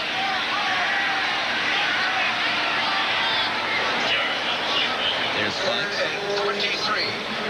15 carries, 71 yards. At one point, he had 9 carries for 71 yards. Rookie free agent out of Northeast Louisiana. A sensation on kickoff returns in preseason. Rapidly becoming a force from scrimmage for the Dolphins. Sean Jones just got one of the easiest sacks of his career on the Dan Marino fall down. It's 3rd down 23. Dolphins go with the draw. And Kirby has a few easy yards across the 20, but the Dolphins will be in a punting situation. We go to Greg Gumbel at New York. All right, Jim. Buffalo trying to protect the 7-point lead at New England. Almost big trouble here. Jim Kelly and Kenneth Davis collide. They recover the fumble. They are inside the last. Now have ended the 3rd quarter. It's 28-21. Buffalo still in the lead, Jim. All right, thanks very much, Greg. We saw Drew Bledsoe last week, Todd Christensen, with the 400-plus performance against the Dolphins. A touchdown deficit in the 4th quarter won't mean much to Drew if he's throwing it well. No, I agree. He's a comer. 22 years of age. He's got a chance for real starting. Jim Arnold deep to kick it away for Miami. Robert Brooks racing up to take the short kick just short of the 50-yard line. One block gets him across midfield, and he never quite got it. Good play by number 31, Sean Hill. Rookie cornerback downfield for the Dolphins. They lead 24-0. 9:38 to go. Back live in Milwaukee's County Stadium, the Green Bay Packers. Their latest attempt to get off the schneid. Brett Favre goes over the middle to tight end Ed West, and West drags Michael Stewart and another tackler for a few yards into Dolphin territory at about the 40-yard line.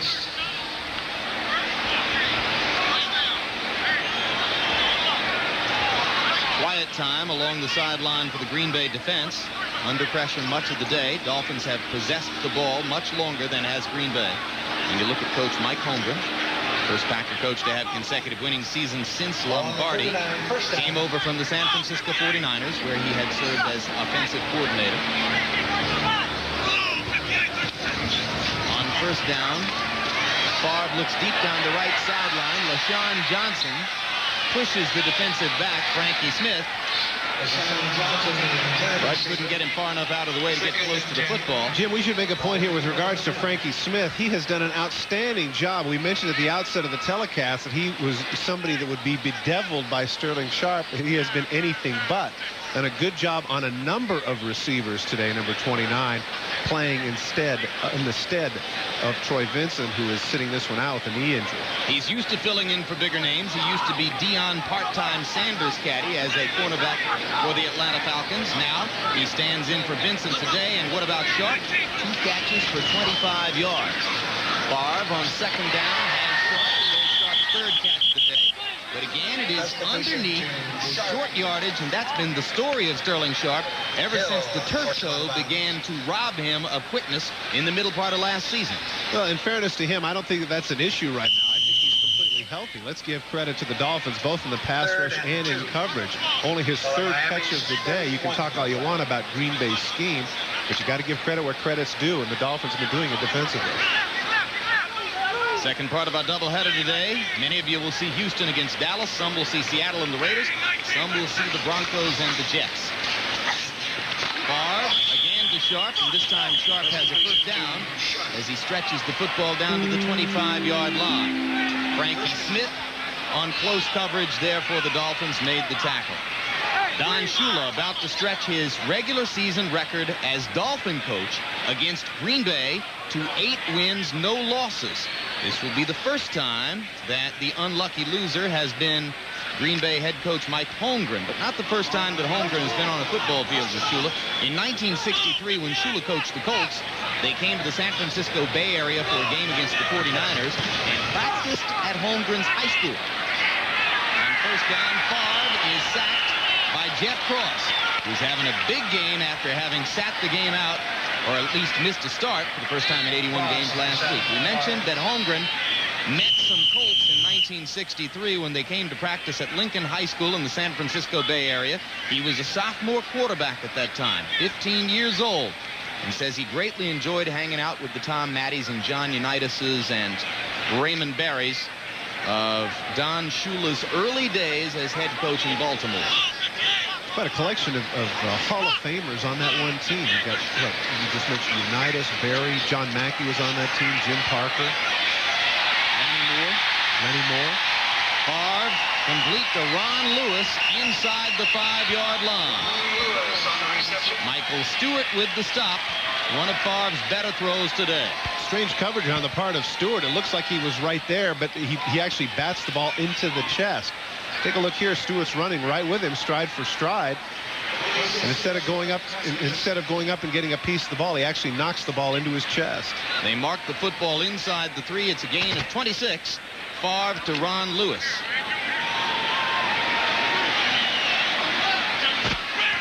Lewis, one of 5 former Florida State Seminoles on the Green Bay roster. First down goal for Green Bay. Play fake. Touchdown. Ed West. You know, Jim, if it had to be somebody, I'm glad that it was Ed West. As hard as he's worked today, the catches he's made over the middle, clearly this is a game that they're not going to win, but West is somebody who has not quit. So it's nice for him to get a little gravy here with a touchdown.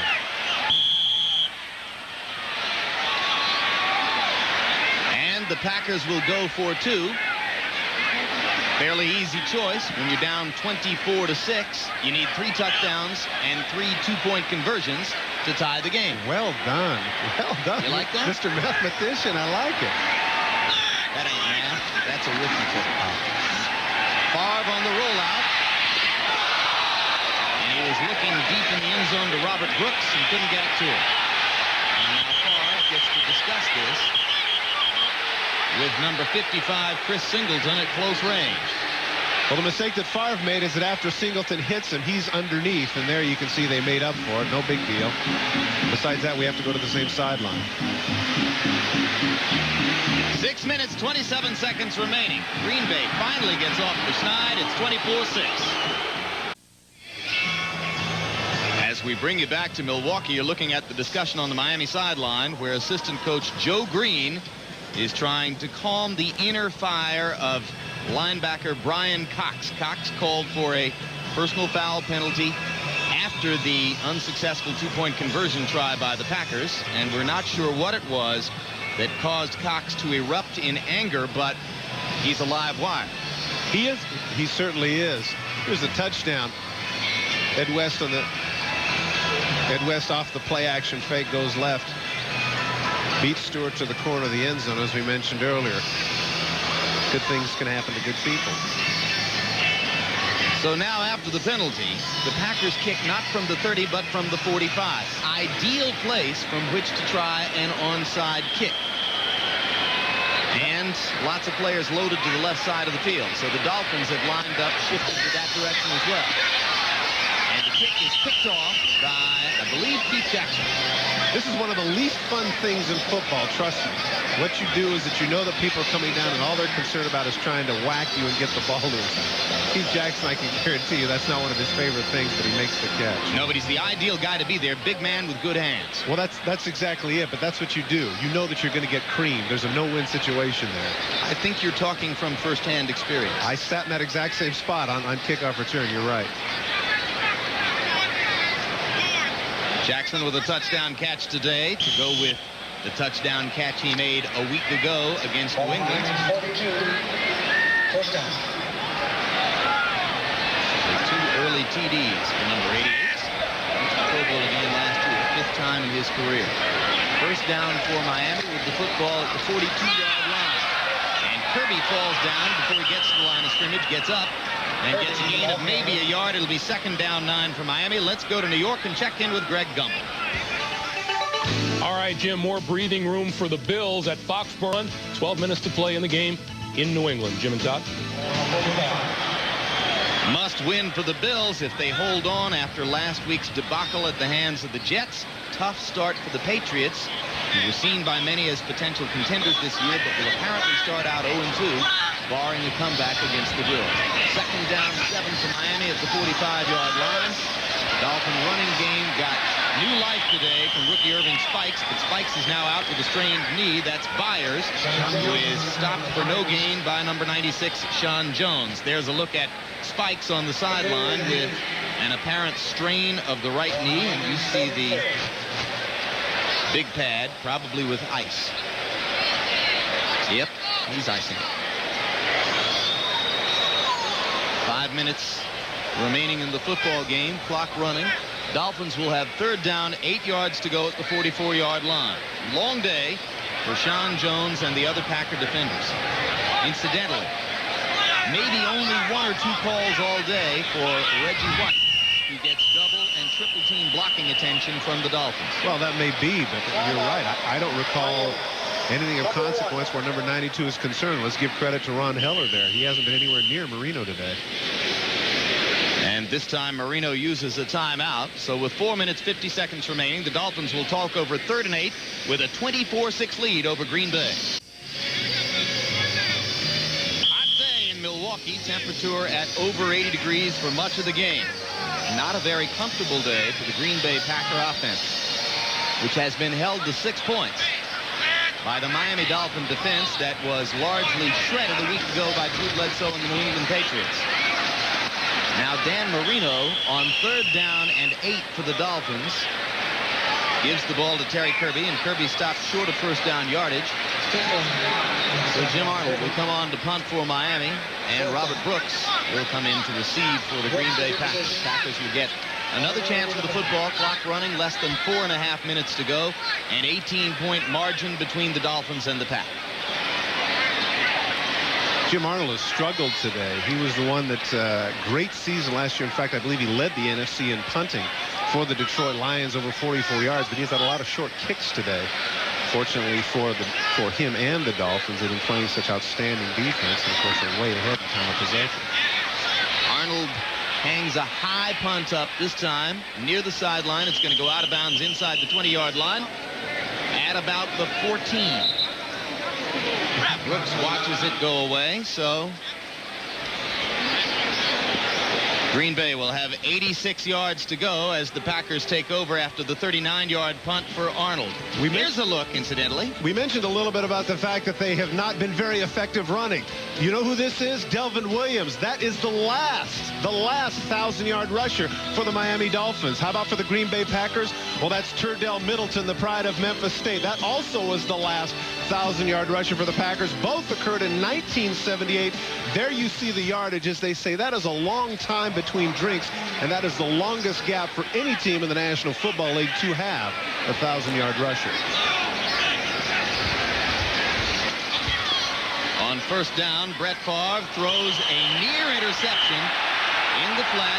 J.B. Brown was the man who was there and almost had a touchdown pickoff in front of receiver Edgar Bennett.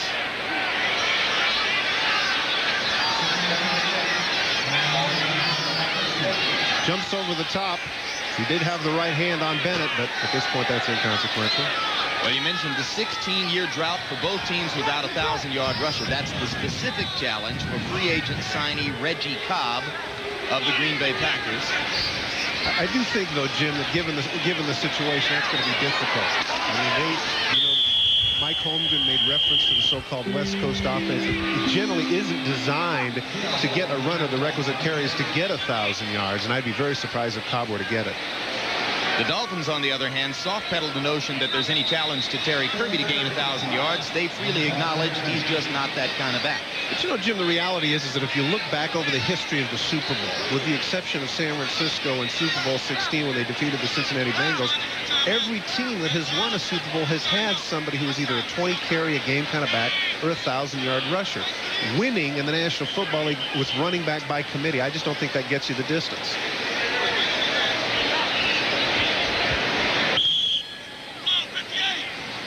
Third down 5, ball at the 19-yard line. Packers need to get it to the 25 for a first down. Favre throws over the middle to his most dependable target today, tight end Ed West. And West has first down yardage before being brought down by Chris Singleton.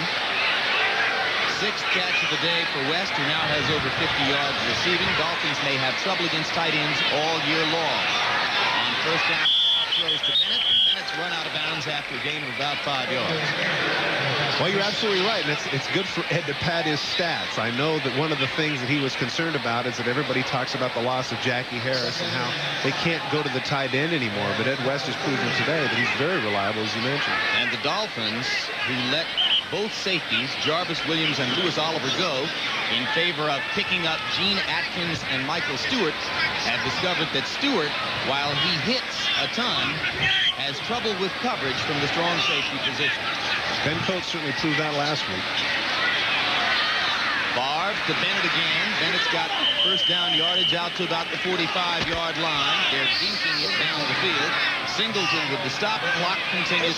And a great open field tackle by Chris Singleton, all alone on Bennett in that situation. Former first-round pick of the New England Patriots, has been playing some good football for the Dolphins the last 2 games. 4 wide for Green Bay. Favre chased out of the pocket. Gets it downfield. This time to number 81, Anthony Morgan. Morgan's second catch, and it's another Green Bay first down into Dolphin territory at the 42-yard line. Once again, it's interesting. Favre with off balance, throwing as he's going down a little bit of the sidearm to get him the ball. He throws at some very oblique angles, but sometimes he gets it done in that case. Favre again over the middle, this time to third tight end Jeff Wilner. Second catch of the day for Wilner, and Muhammad Oliver makes the stop. Clock continues to run as we head toward the 2-minute warning. Remember, most of you will see the Oilers and the Cowboys coming up next. We talked about the importance, Todd, of that 1,000-yard rusher, that franchise back, and not so coincidentally, the most valuable player in the league last year, most valuable player in the Super Bowl, is the prototype franchise running back. And I thought that this year somebody else who might break out, speaking of 1,000-yard rushers, Houston has Gary Brown, and don't forget that the 1,000 yards that he got last season was in barely 8 games. He didn't become a starter until I think it was the 7th or 8th game of the season. And there's somebody who I think, if Houston can operate with their new tight end, that they can really establish a running game. They've got a shot at Dallas there, even though I know they're considerable underdogs. Bennett, screen in front, looks to the sideline, gets out of bounds, stops the clock, down at about the 12-yard line, flags down behind Bennett, perhaps an illegal block.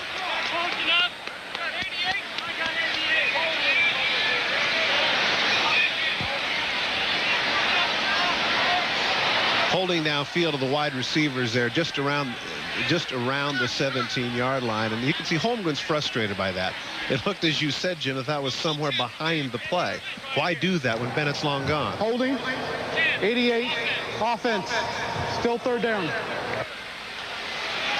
Terry Mickens, who I think this has got to be the first series for him of the game. We haven't heard much from him throughout the day, reserve wide receiver. They almost made him inactive. Instead, he gets in just long enough to pick up a holding call and bring the football back out.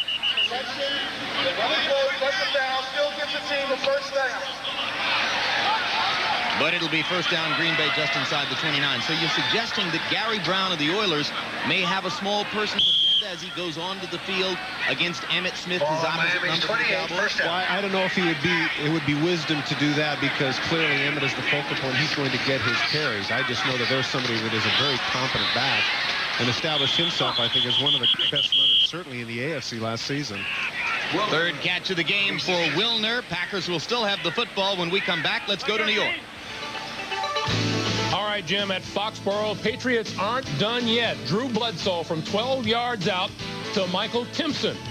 The extra point makes it 35-28 Buffalo. Still 9 minutes to play. Jim and Todd, back to you. And you saw the numbers for Bledsoe there, 22 of 36 for 296 yards, so it appears that Drew is likely to be over 300 again. Reggie Cobb inside the 5, down to about the 4-yard line. Good hard running from Cobb. 2-minute warning now as the former Tampa Bay Buccaneer has his longest run of the day, and the Packers threaten. We'll be back. Back in Milwaukee, inside 2 minutes to go, Jim Lampley along with Todd Christensen in a 24-6 game commanded by the Dolphins. Green Bay trying to narrow the margin a little bit now with first and goal inside the 5-yard line. As you look at number 51, free agent rookie Mark Williams, linebacker for Green Bay, sitting on the sideline and awaiting possible action. In addition, Jim, I was going to say, in addition to Houston and Dallas, a relatively pivotal game, if you can say that, early this season, the Raiders got hammered on Monday night by San Francisco. In the meantime, Seattle looked very good against the Washington Redskins. I think they've got a shot at an upset there in the Coliseum. Yeah, it's a near must-win for the Raiders.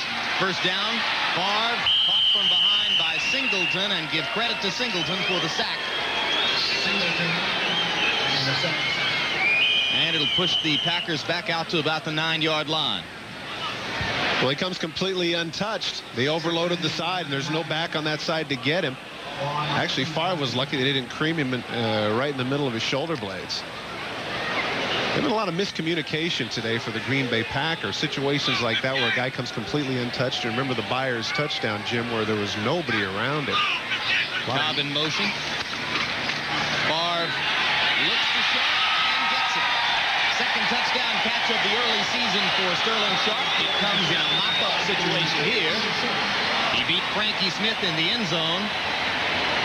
And that is the 5th catch of the day for Sterling.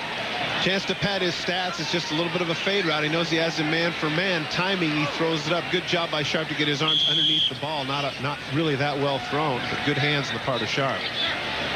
So that'll make it 24-12.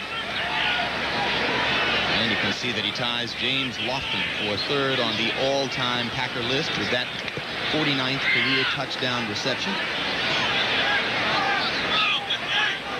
Again, the Pack goes for 2. They failed once before on Favre's rollout to the right. And this time they get it. Throwing over the middle to the largely uncovered tight end, Ed West. So that narrows the margin to 24-14 with still 1 minute, 22 seconds to go. And as we look ahead to the second half of our doubleheader and get ready to conclude festivities here, briefly, a chance to run down some possible rules changes that Todd Christensen says would improve the NFL game. Well, Jim, one of the things that I was thinking about is that the kickoff rule and some of the things that happened did help, but here's some others. I'd like to see the tennis rule, which is we get back to the old field generals of the Johnny Unitas era, both offensively and defensively. Nitschke's too. No on-field coaching. Instead of granting a cheap 20 yards if the ball gets kicked in the end zone, let's encourage runbacks both punt and kickoff by making touchbacks only 10 yards. I'd like to see full-time officials, of course, because this is such a great game. We need people that are involved. I believe the officials here are doing a good job, but if we have people that are doing it consistently from Thursday through Sunday, having games every day, they'll be that much better. I like the idea of the 4-point field goal simply because of the fact that in paralleling it to basketball and the 3-point shot, you've got an opportunity there at about a 40% clip that if you get down to the 35-yard line to grant that long kick 4 points, taking big chances there with some of the great kickers in the National Football League.